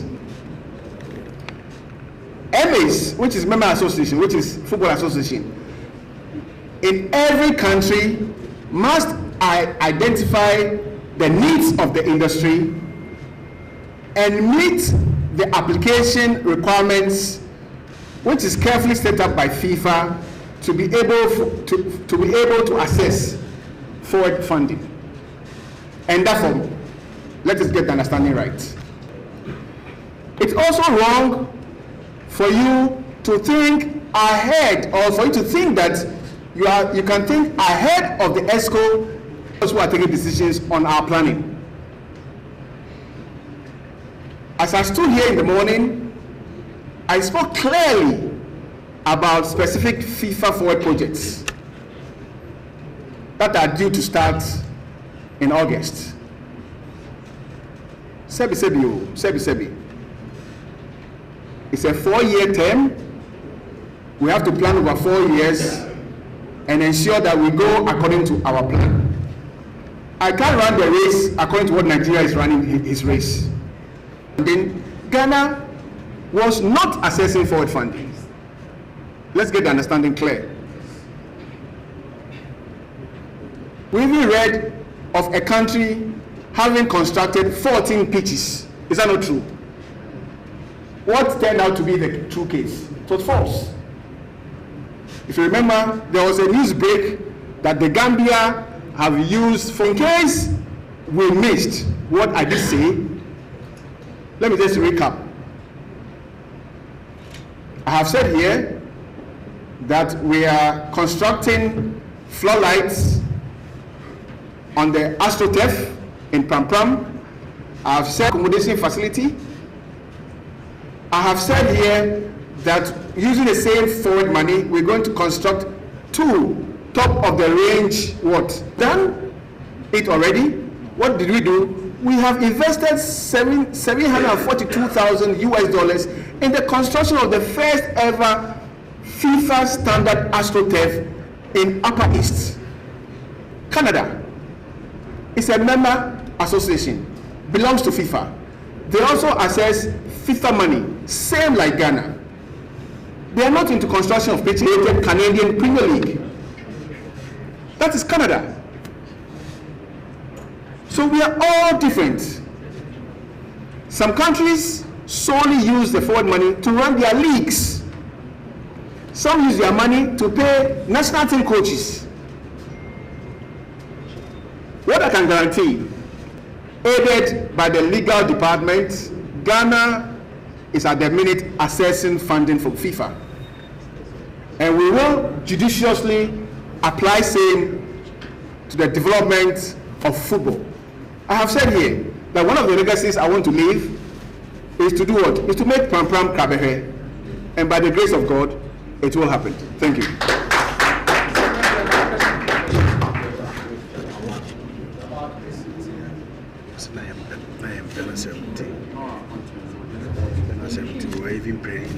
Okay, so Sebi. Ade na mijina ha. Football nti na mijina ha. Anu papa fo mpinifo wi ya wa ha. Dr. Kwesi Akina ade nti no ti ha. Football. Ye nyina ede ye ho ama to serve football. Tema ori Kwesi Apia e captain Black Stars no, na me a journalist.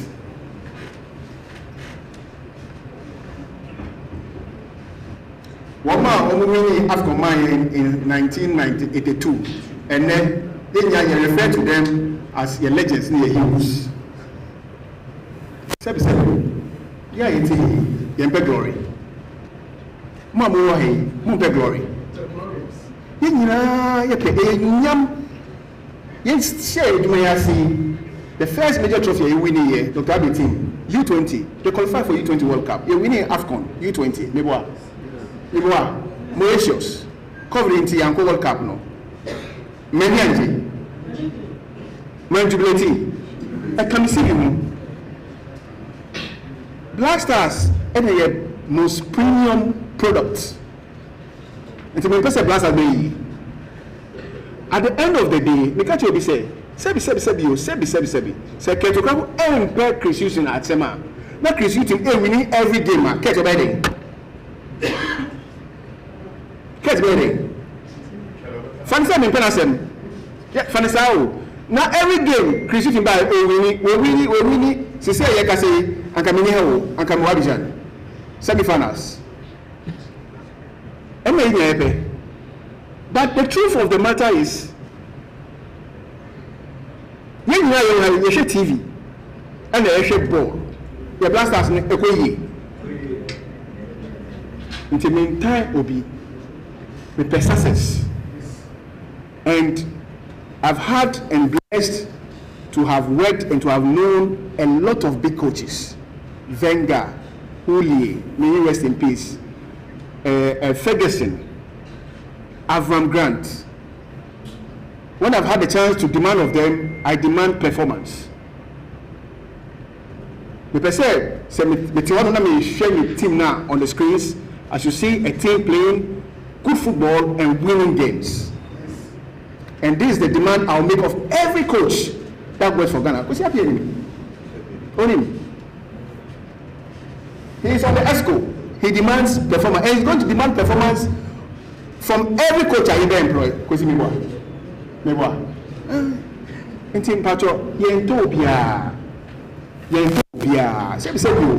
Anka team ni wini ya. Anka yeni hawo. Yeni ha. Egypt 2-2 muwe. First game you lose your muwe. Last game you lose your muwe. And say they continue to support the cause, God willing, to get the right coach, and with patience they will take us to the promised land.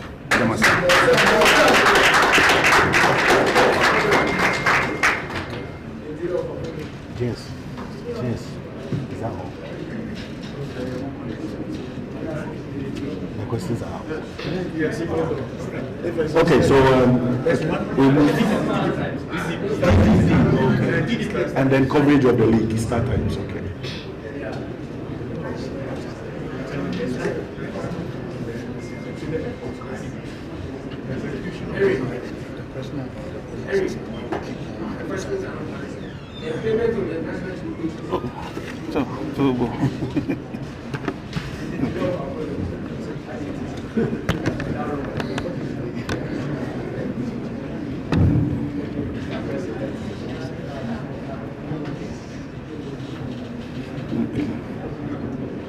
Let me take DDP. We had a partnership with DDP, and like you said, the intention was to support the promotion of the Premier League and other FA products. We had challenges in the deployment with the Sports Authority. So that affected the relationship.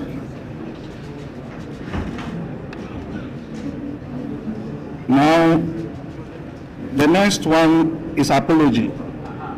Of course, the ESCO had a meeting, and then the apology came following the meeting. Yes. There's no delay because the group had to meet and then had to look at everything so that when we are coming out, we come out fully.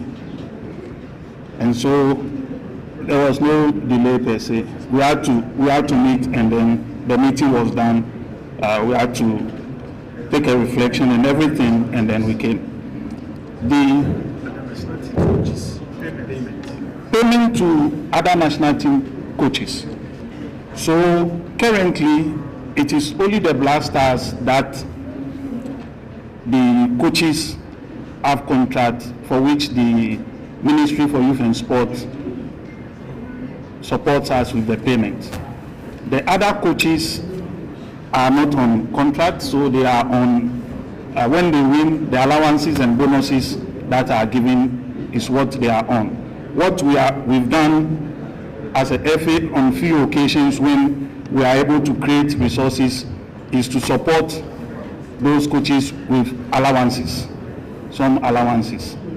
The idea and which we worked toward was to have all the coaches on contract.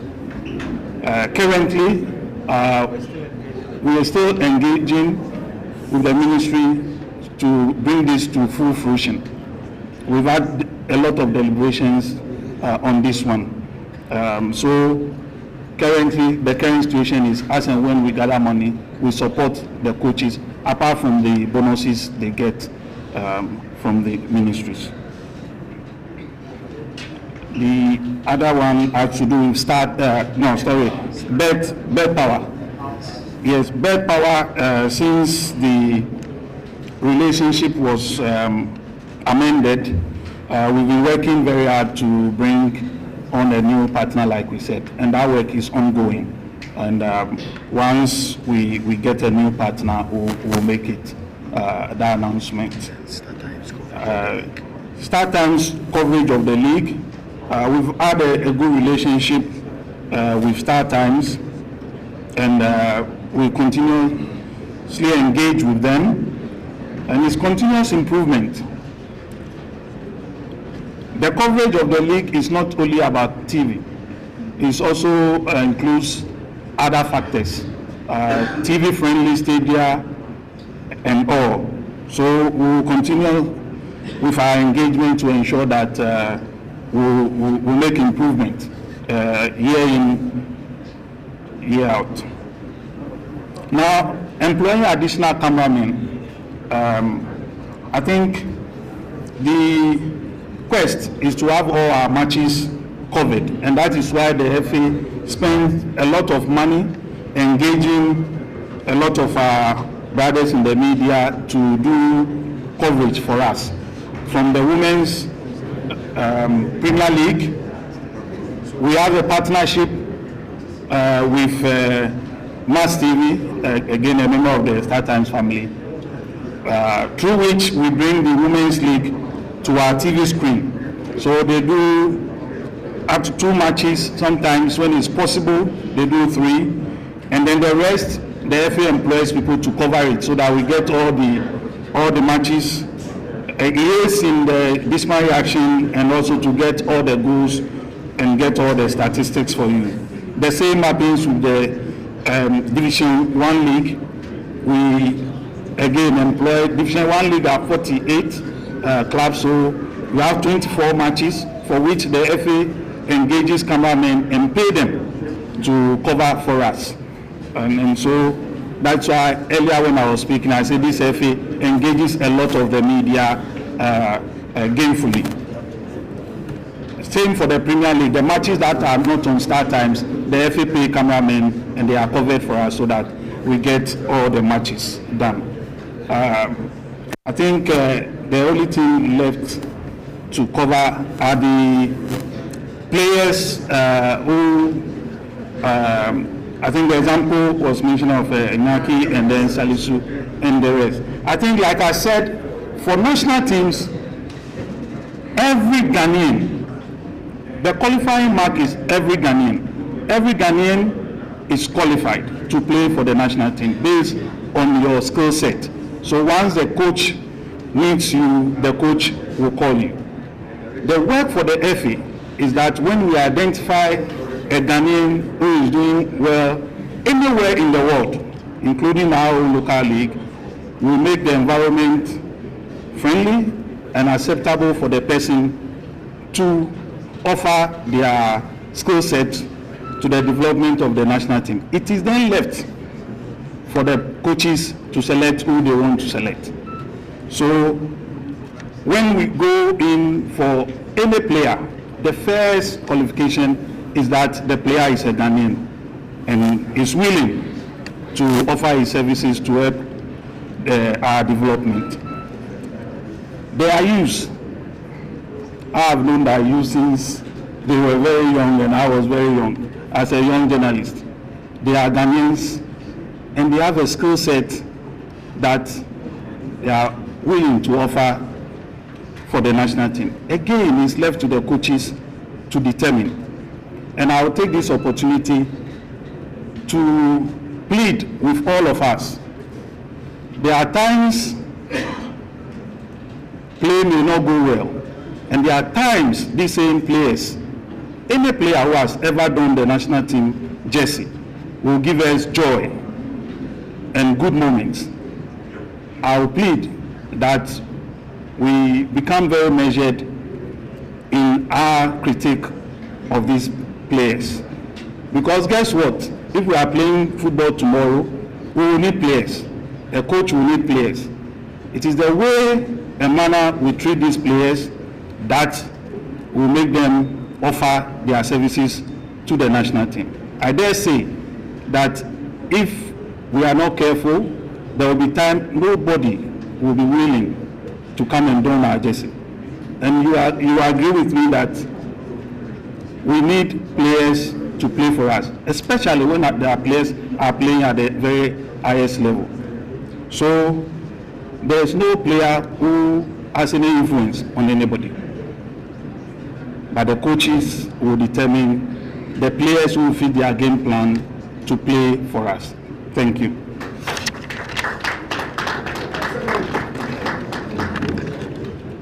Thank you very much, Mr. General Secretary. I think there was an issue about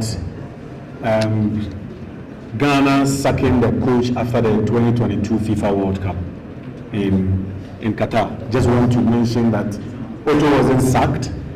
He decided to work when his contract ended after the tournament. So just for clarity's sake, just want to chip that in so that we will. And then also those of you at the back, please, we came here to listen to the Executive Council and especially regarding issues bothering on your mind. So when they are talking and you are also speaking at the back, you are unable to understand the things they are saying. So please, let's be attentive as they answer the questions. So we will take our last two batches. So we have 10 questions and then we will wrap up. Thank you. So the next round of questions. My name is George Mensah. My name is George Mensah, but on radio they call me Icon. Let me start by encouraging you, the hardworking TFA President, Mr. Kek Edwin Simonogeku, and the Football Association on your good works of fixing the fundamentals. And again, ask about the current state of the ownership of the program land. And then again, ask you if the Football Association will consider appointing a deputy communication director to represent. Because it looks like the workload on him is too much. Sometimes he hardly get time, or he hardly get time for some of us. But he hardly get time to pick our calls, to sometimes respond to, our questions and everything. So I'm just asking if the Football Association will consider appointing a deputy communication officer. Because the sports ministry currently have 2 communication officers. The presidency also have 2 communication officers. But the big football association like the GFA is having only 1 communication director or officer. Which to me, it makes the work to be too difficult for we, the sports journalists. I want to know if they will consider appointing the deputy to represent one house. Thank you.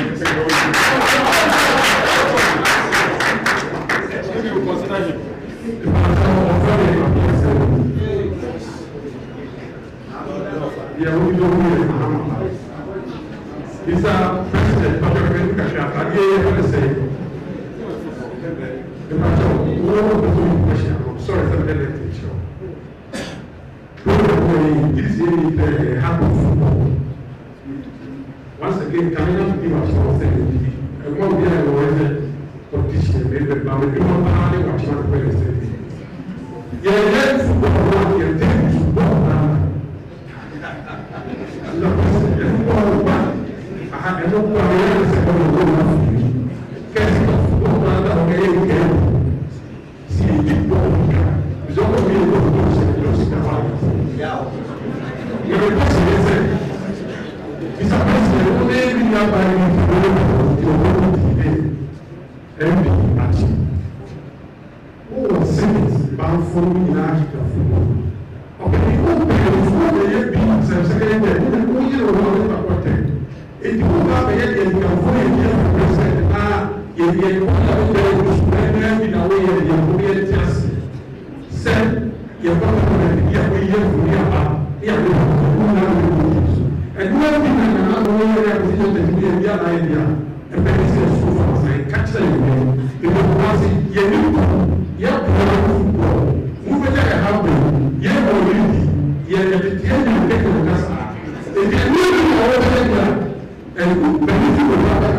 my first question is a follow-up question for the Vice President,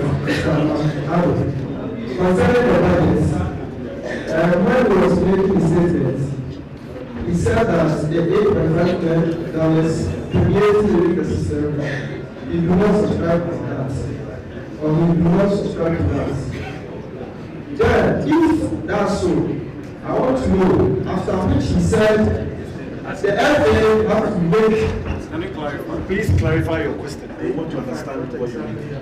You did not subscribe to what? Like he said, $5 million is within the system which saying it's like people are saying it. But you don't know the actual. That's not what you said. How much the actual amount that has been spent. Yes. That's what you said, yes. Yeah. Sorry for that. But you made mention of the FA have to prepare budgets and send it to the ministry for approval. And I want to know how much the FA budget and present it to the ministry. That's my first question. That's the first question. The last question is, I want to ask, is it not wise enough whenever we are appointing a position, so that we have the input or the input from the technical director? Because so many occasions we appoint coaches without the input of the technical director. Like now, we have appointed some committee members to search for the page, while we have the technical director around. My name is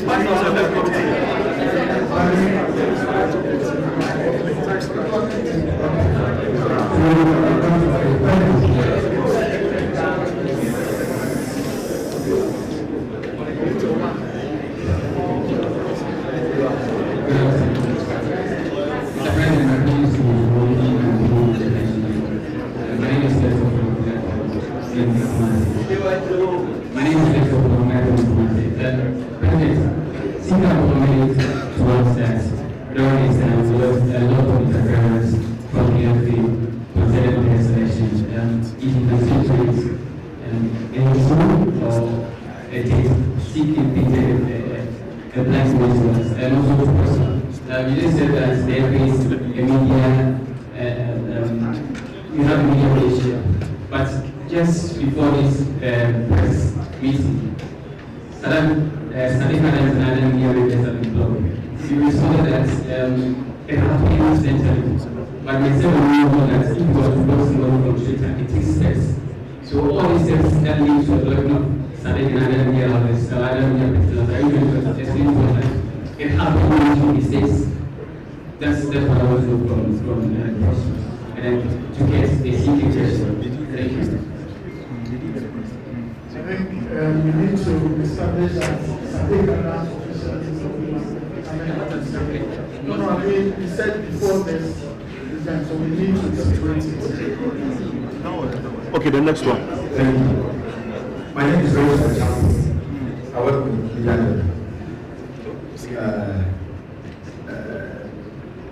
So we are talking about media friendly, and all of that. I was on La Côte d'Ivoire, but my point there, who went there saying the FA did not even pay a visit to them. So I'm surprised you are talking about media friendly. Pay a visit to who? The media guys who went to La Côte d'Ivoire. But the media, they are spread all over. No, they were situated at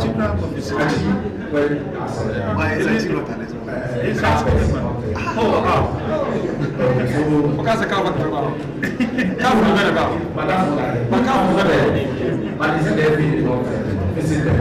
And not just visit like this, I mean visit. Actually understand that you don't visit in Abidjan. But we are talking actually the media visit. Everybody is a media visit. And all running is a media visit. No visit. And I think that was something that we can check. We understand.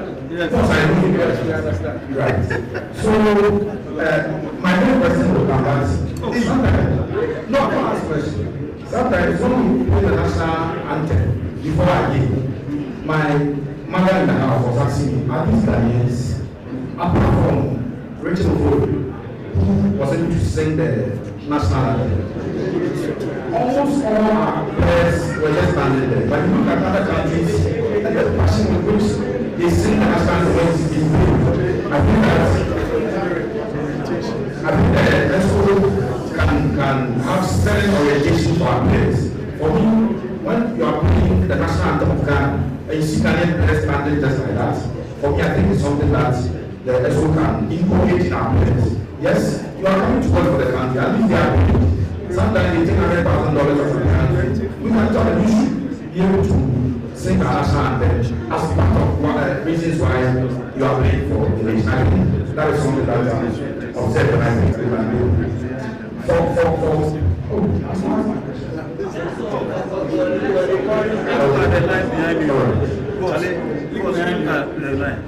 lot of people don't ask questions. No, sir, I only make a comment on one point. So this is my question.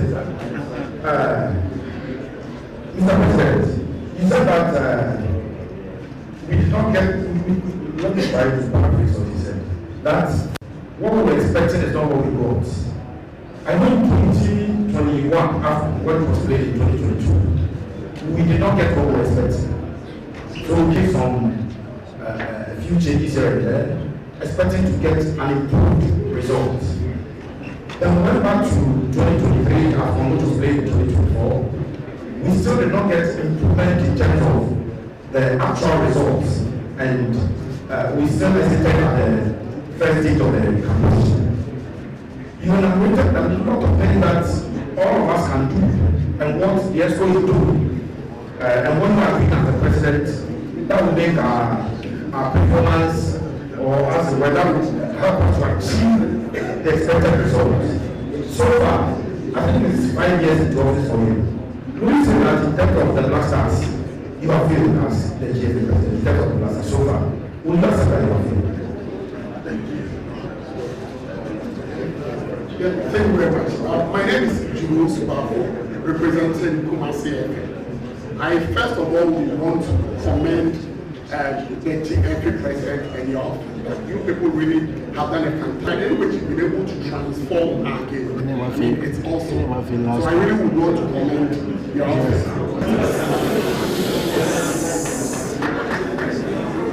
Sir, this is my question. And you stated earlier the child developing your office, I mean, as monetary. You cited one example as monetary. Except the monetary challenge, we definitely your office. What are some of the other challenges developing your office? And then my final question is to the revered Dr. James Akwesiapia. Currently, he happens to be the coach for the Sudanese national team and also doubles as an ESCO member. Boss, is it not challenging? Is it not difficult? I mean, having to combine that job as a coach for the Sudan national team and as an ESCO member.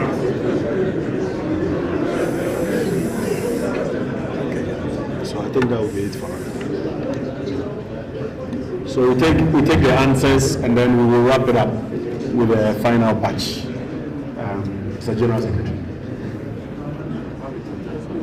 Or maybe because Yabia should start. We don't need him to answer. Yeah. Just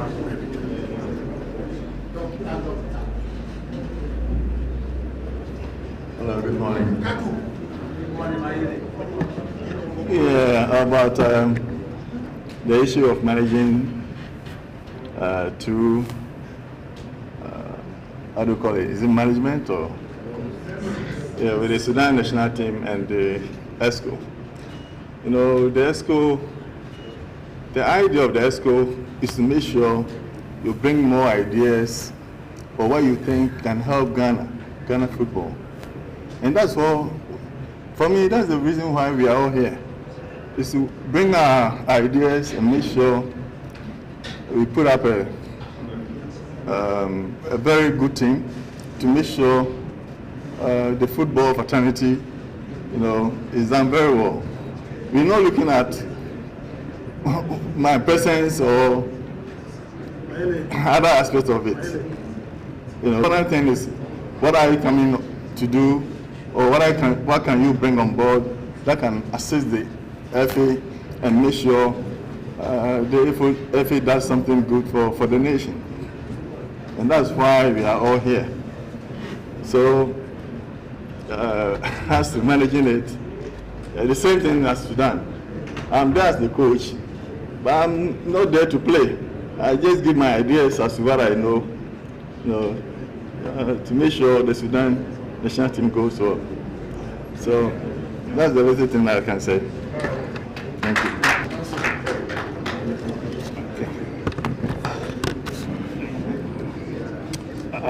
I'll start with the ownership of the land at Pampram. I think we did a publication on that. We have signed the agreement with the owners of the land, which is the Mutual family. And so we are the owners currently.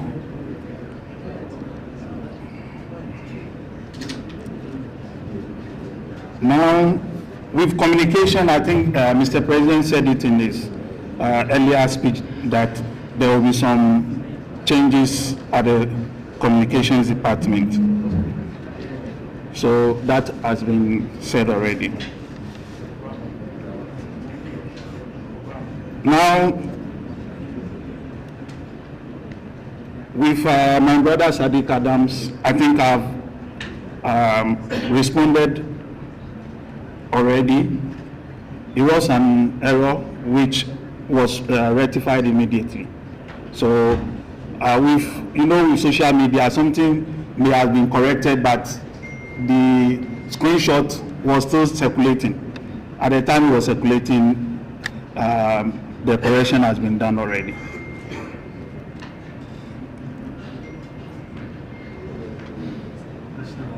Now, national anthem.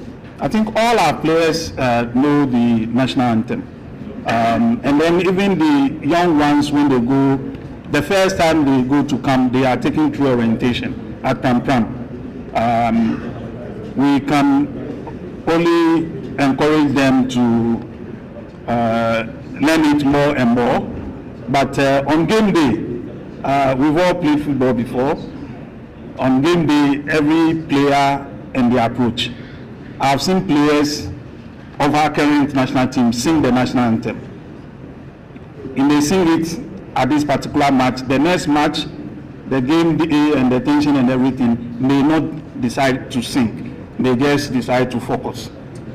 I've seen Steve appear in matches that is just focus. And I'm sure you've seen some of the pictures. He's not singing, he's focused. And I've seen Steve appear sang the national anthem so many times. So it depends on the game day. I don't want us to make a rule that they must sing at all times. Every player is different, how they approach a game.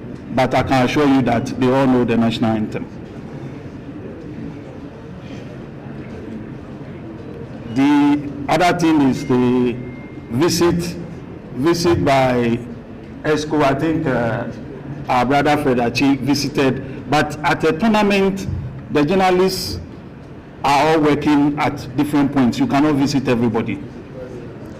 I remember at the World Cup, I saw a lot of journalists.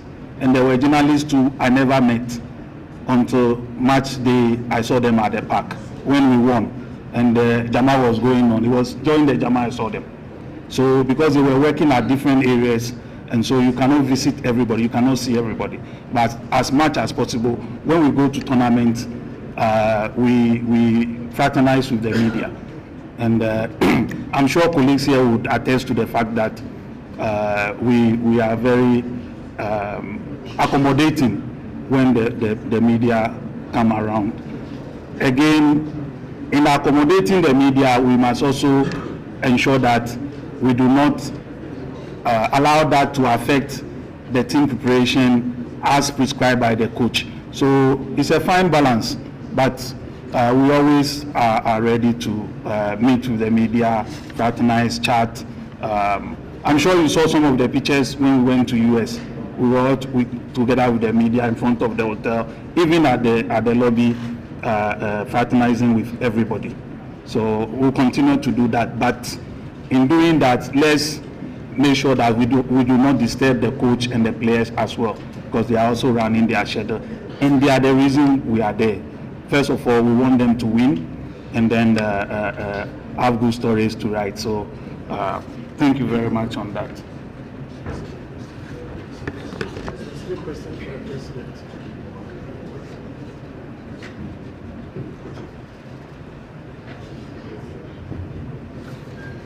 I think I was asked a question regarding the Black Stars.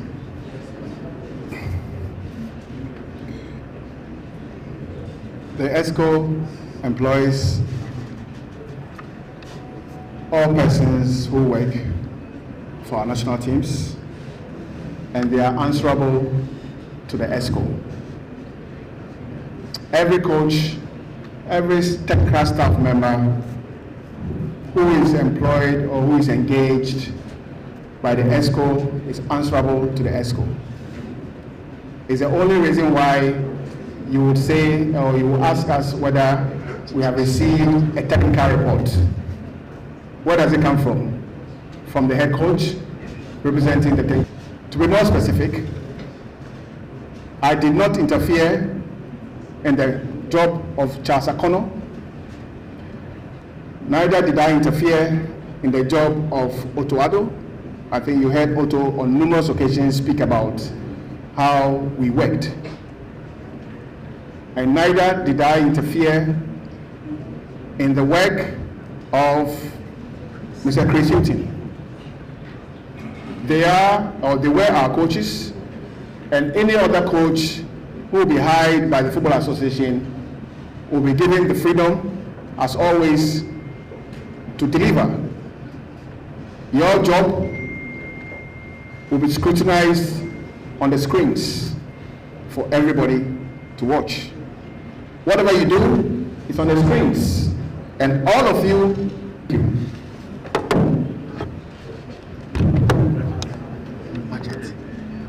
Mr. President, there was a question that you admit that. Okay, so again, supposedly this question has been answered through my submissions. But to recap again,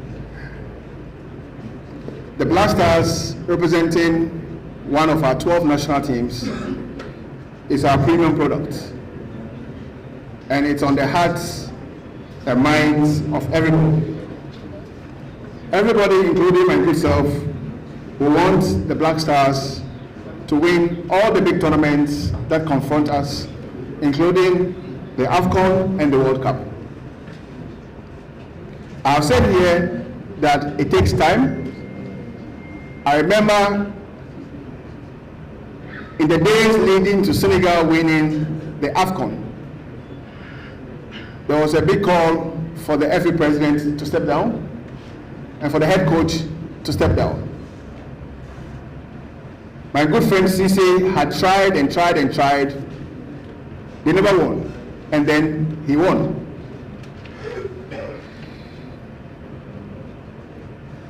Before we took office, the Black Stars failed to qualify for the 2018 World Cup in Russia. All of us, me inclusive, was disappointed. We did not only fail to qualify, we didn't participate. Because if you don't qualify, you can't participate. Let alone to say that you didn't go beyond the group stage. In Egypt, the team was very poor. Egypt came 1 year after 2018. And all of us in this country know that our Black Stars was troubled and is troubled.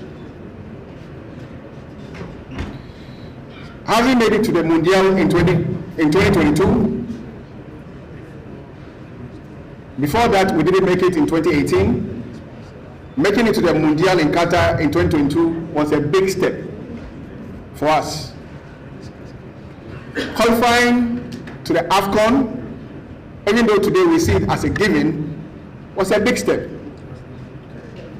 Because we had times that our Black Stars never made it to the AFCON.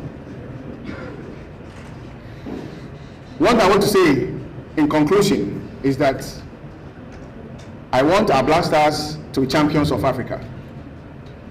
I want our Black Stars to be at the Mundial at every given opportunity. We were there in 2022.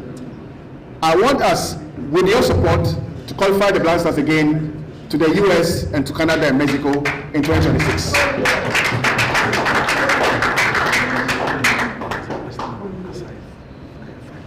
So this is the vision, this is our desire, and collectively, again with your support, we will push it until we get there. Funding is a big problem. Football is a capital-intensive enterprise. In as much as we are doing whatever we can to have a lot of funding, it's not been enough. If I had a way, I'll give each Premier League club or Women Premier League club or DOL club $1 million a season, if I had a way, if I had the means. So what it means is that we would have to continue to work towards raking in more inflows. It's the reason why, like I said earlier, we have established the business development unit to support the work of the marketing unit in looking for more funding. I also spoke about the communications challenge. with a promise that we'll fix it. We had personnel challenge in the beginning, but as of now, I think we are 80-90% at the level of fixing the human capital challenge that we identified. So slowly, we are getting there, and we'll get there. Thank you.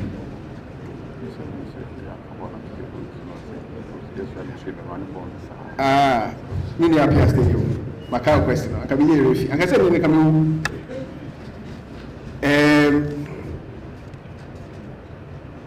I think say are committed towards ejumana aye no. Sebi yebetu ejuma no after owura question atechi so abeye ne die.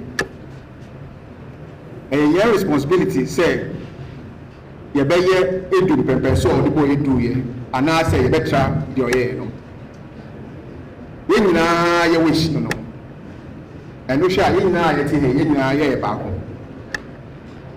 And we will jide say continue the right decisions. Investing in the way I hear corner. You be do. That's it. So we'll count please. This time we'll be very strict on the one question. We are supposed to take 5 now. That's the form director. We are taking the interview on one question each. He will come back to it. No worry. My name is Benjamin Mr. President, under your leadership of the AFU, almost all the nationalities, not just the last alone, are failing at major competitions, and some are not able to qualify for the competitions at all. I don't remember the last time our under-17 at the FIFA under-17 World Cup. Our under-20, I don't remember the last time they played at the World Cup under the water. And the black ladies, that is the women under-17, they also look back. For the black princesses, congratulations to qualify and congratulations for that. Black prince, they are qualified for the women out. But in terms of performance, the Blasters have been both very good and woeful because yes, I'm very and the question is, under your leadership, almost all the nationalities are not performing. They are not performing, with the exception of the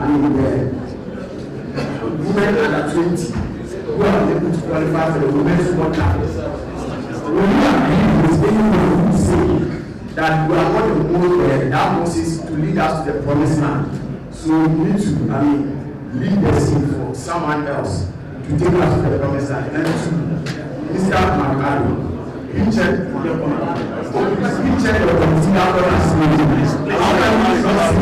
Bring us another push this time to do it. Okay. So, one for vice. My name is Simon, working for Agos. It appears almost all the tournament events have been held out in the ongoing AFCON in Cote d'Ivoire. And it is a clear indication how the so-called heroes have laid down the right structures in improving their local football. Most of these national teams are made up of local players. When Nigeria won the AFCON in 2013, they had a local player who played an integral role in the person of Sunday Uba.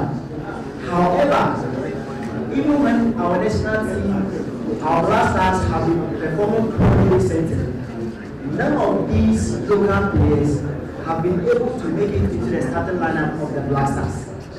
Is that a justification that the local league has not been competitive? If indeed it has not been competitive, what are the measures are you putting in place to improve the local football so that the local players will also merit a place in the starting lineup of the Blasters? Thank you.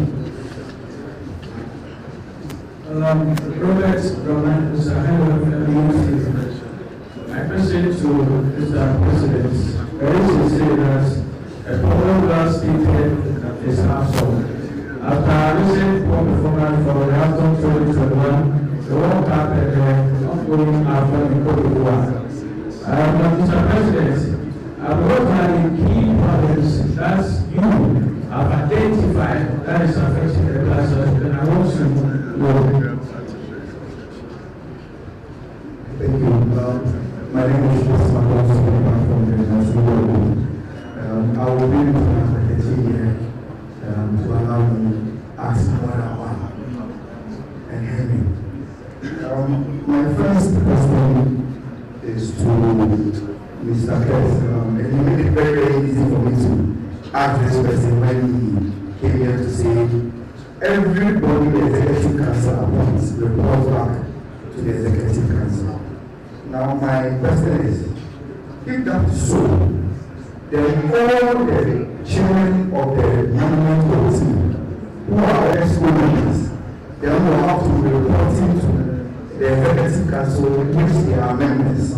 Is that not you being the judge of your own case, and that's affecting the way you evaluate the work of the various management committee? And I say this with a lot of what's the right one, because I know in your manifesto you indicated that the management committee model of running the national team was going to be scrapped. Yes, I understand that your manifesto is the working document of the FA, so probably you are finding it difficult to lobby the other members to implement what you would see as the right way to manage the national team. So my question is, the chairman of the management committee are members of the EXCO, and they're reporting back to the EXCO.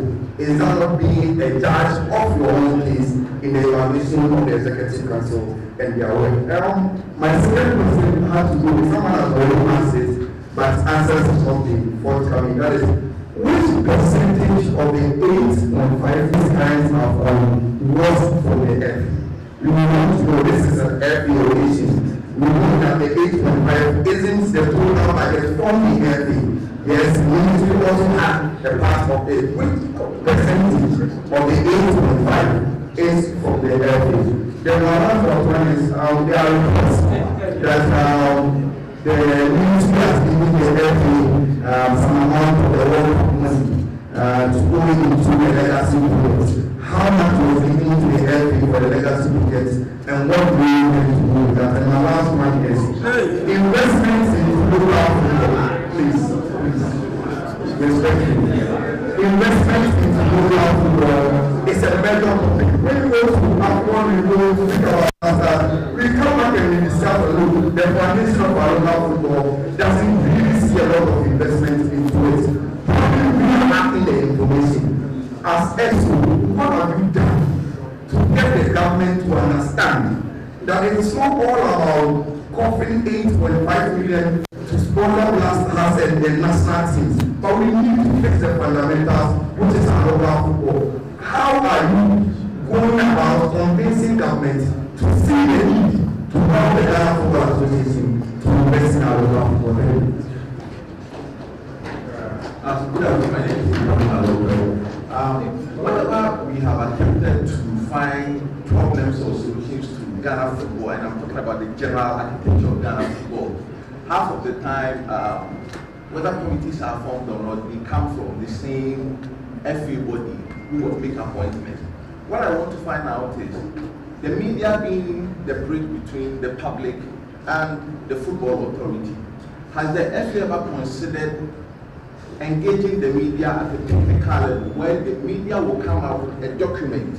Because I believe we don't document our institutions and our problems enough in this country, where the media will come up with a document that will be a holistic diagnostics of real issues they believe are affecting Ghana football with historical backgrounds and then the way forward. Has the DFA ever considered such an idea?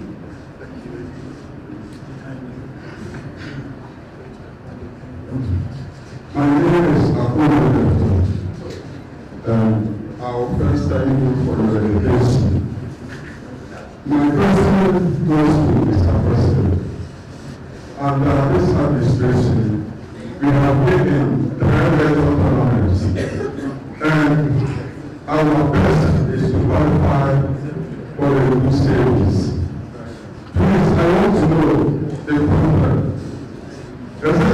do with the closing sounds or the GF. And please, under this administration, how do you score yourself in terms of presenting voice? Thank you. My name is Kumasi.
intensify your opinions. I stand here, somebody might see me as maybe a pro-FA or anti-FA. In our media circles, that is there. And sometimes those who are very critical on the FA are seen as enemies of the football association. Thankfully, Mr. President still saying that he's a practicing journalist, nobody is taking his opinions. Dr. Gabi is also a practicing journalist. Soon to be a member of Parliament, Frederick is also a journalist. And then around the corridors of the FA, my new friend, the Hatman, is here. I've seen her to shake all cows over there. Mr. President, for these critics that we hear already, that people attack as enemies, are these colleagues around you very critical of you on issues? Are they able to look you in the eyes and criticize you in a way that you feel you have enemies around you? Without war, peace has no value. So within your inner circles, do you see people who have critics that makes you feel that there are enemies around you, just like some people who say on poets and we are as enemies of the football.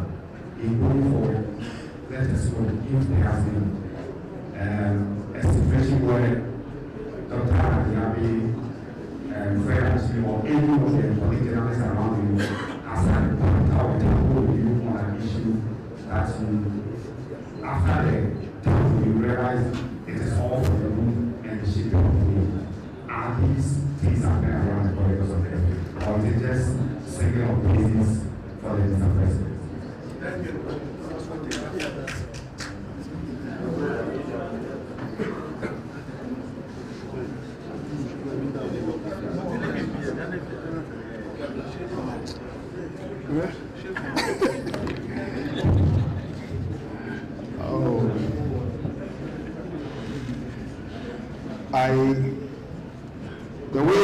The way today has been tells me that I have to be here quite often.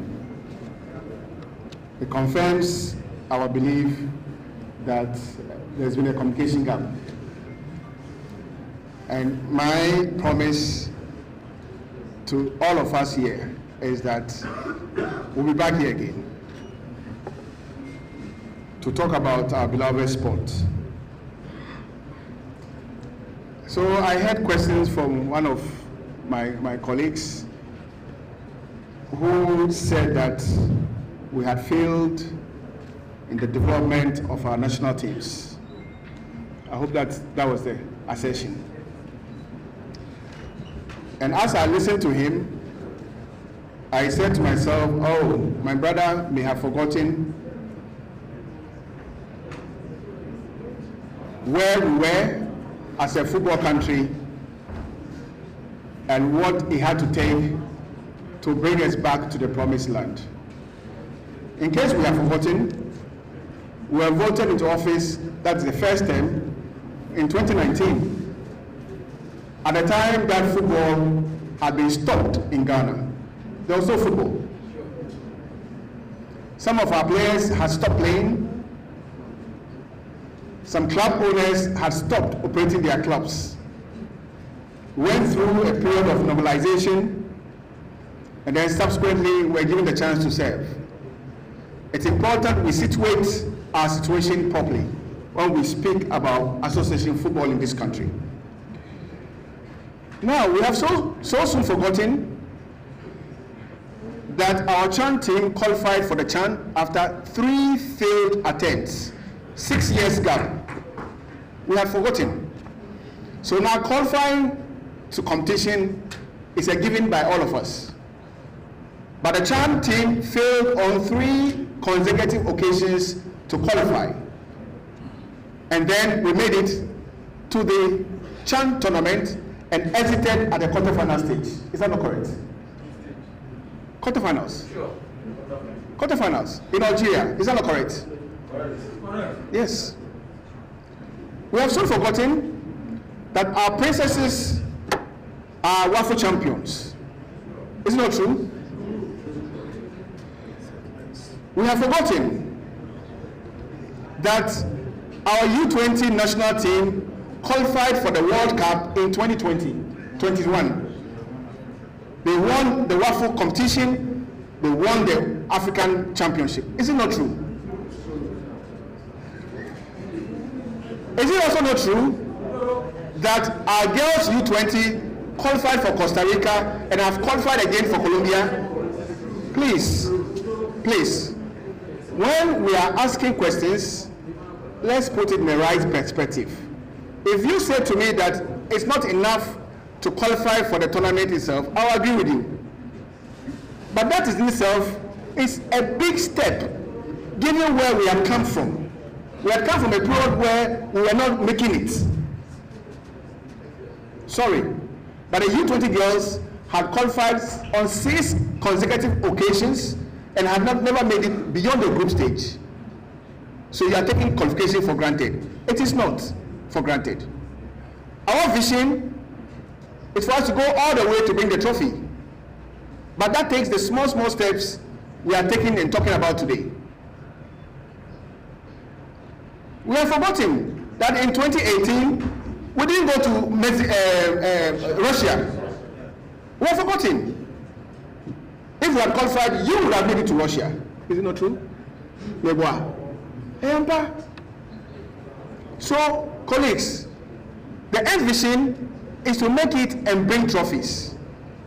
But before you bring the trophy, you have to qualify. In 2006, I remember, we didn't qualify for the AFCON. 2004, we didn't qualify for the AFCON. Today, qualification to the AFCON, we think is a given. Again, let me say that I am not accepting qualification as the biggest achievement. But if we don't qualify, we can't compete. And if you qualify and you are part of the best in the world, it's a big statement. Ghana went to Qatar as one of the 32 countries in the world.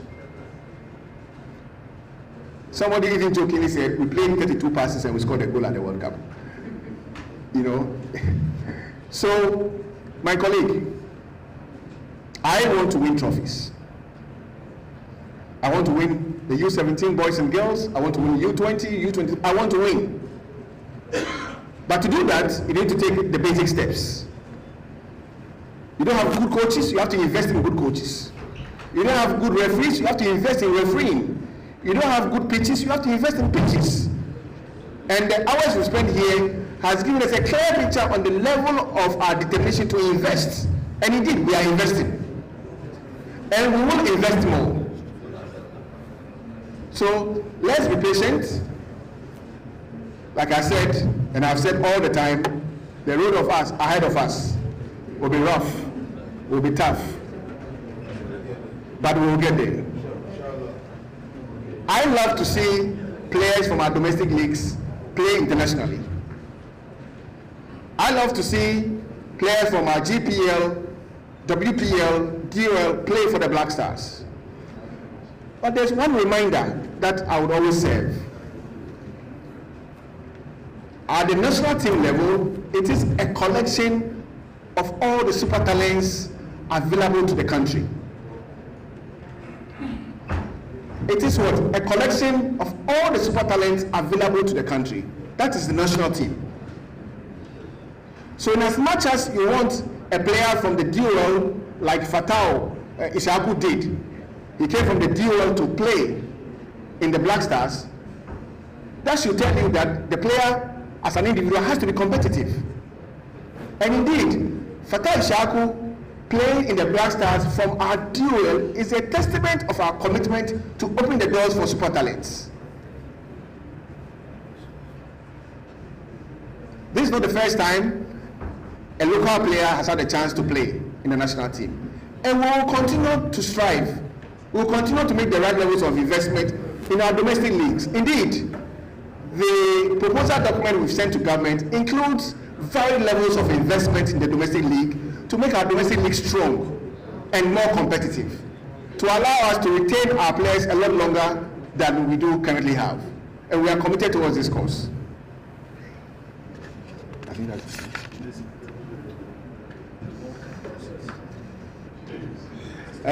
somebody said, sorry? The World Cup proceeds. We have 2.8 million, 2.8 million, 2.8 million,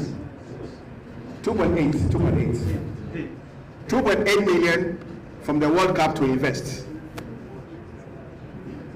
The legacy projects, USD. The legacy projects will be cited in Pram Pram. I've already said here that Pram Pram will be Krabehe. I have said it here.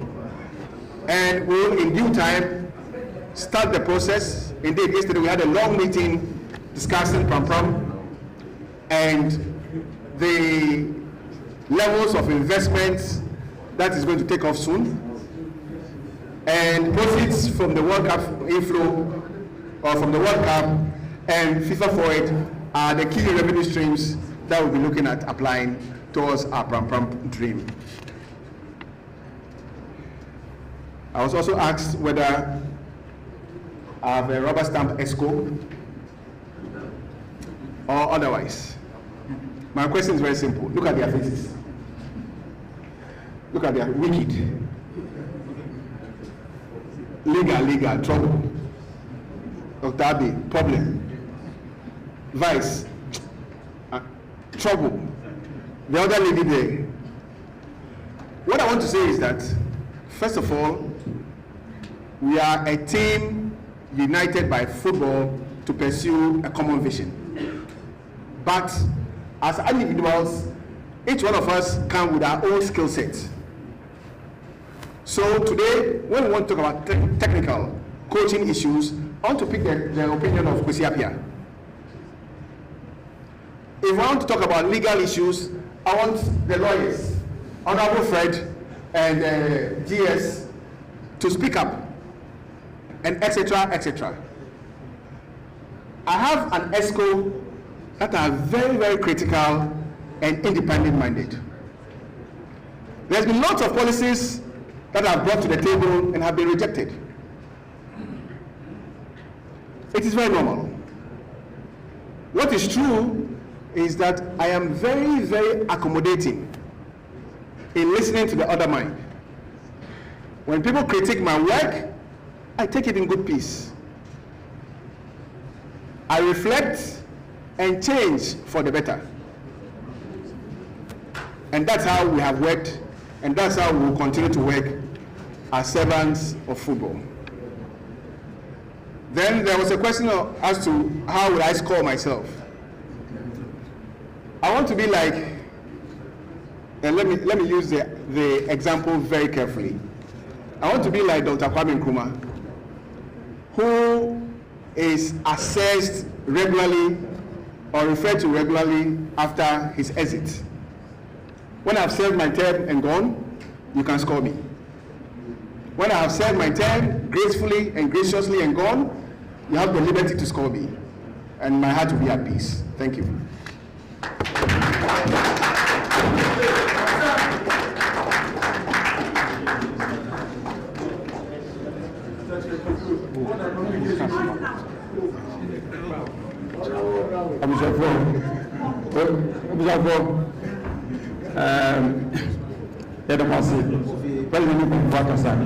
But there was one question, even it was answered, but with the Kevin account, in terms of the visit to the media. The telling said, for this tournament, as has always been, everything, including supporters, any media, or Mokove tournament, was handled by the ministry. And then now, GDS, now we know, not the individual. It was most of the informal bar, Abidjan, so they are. If you academy,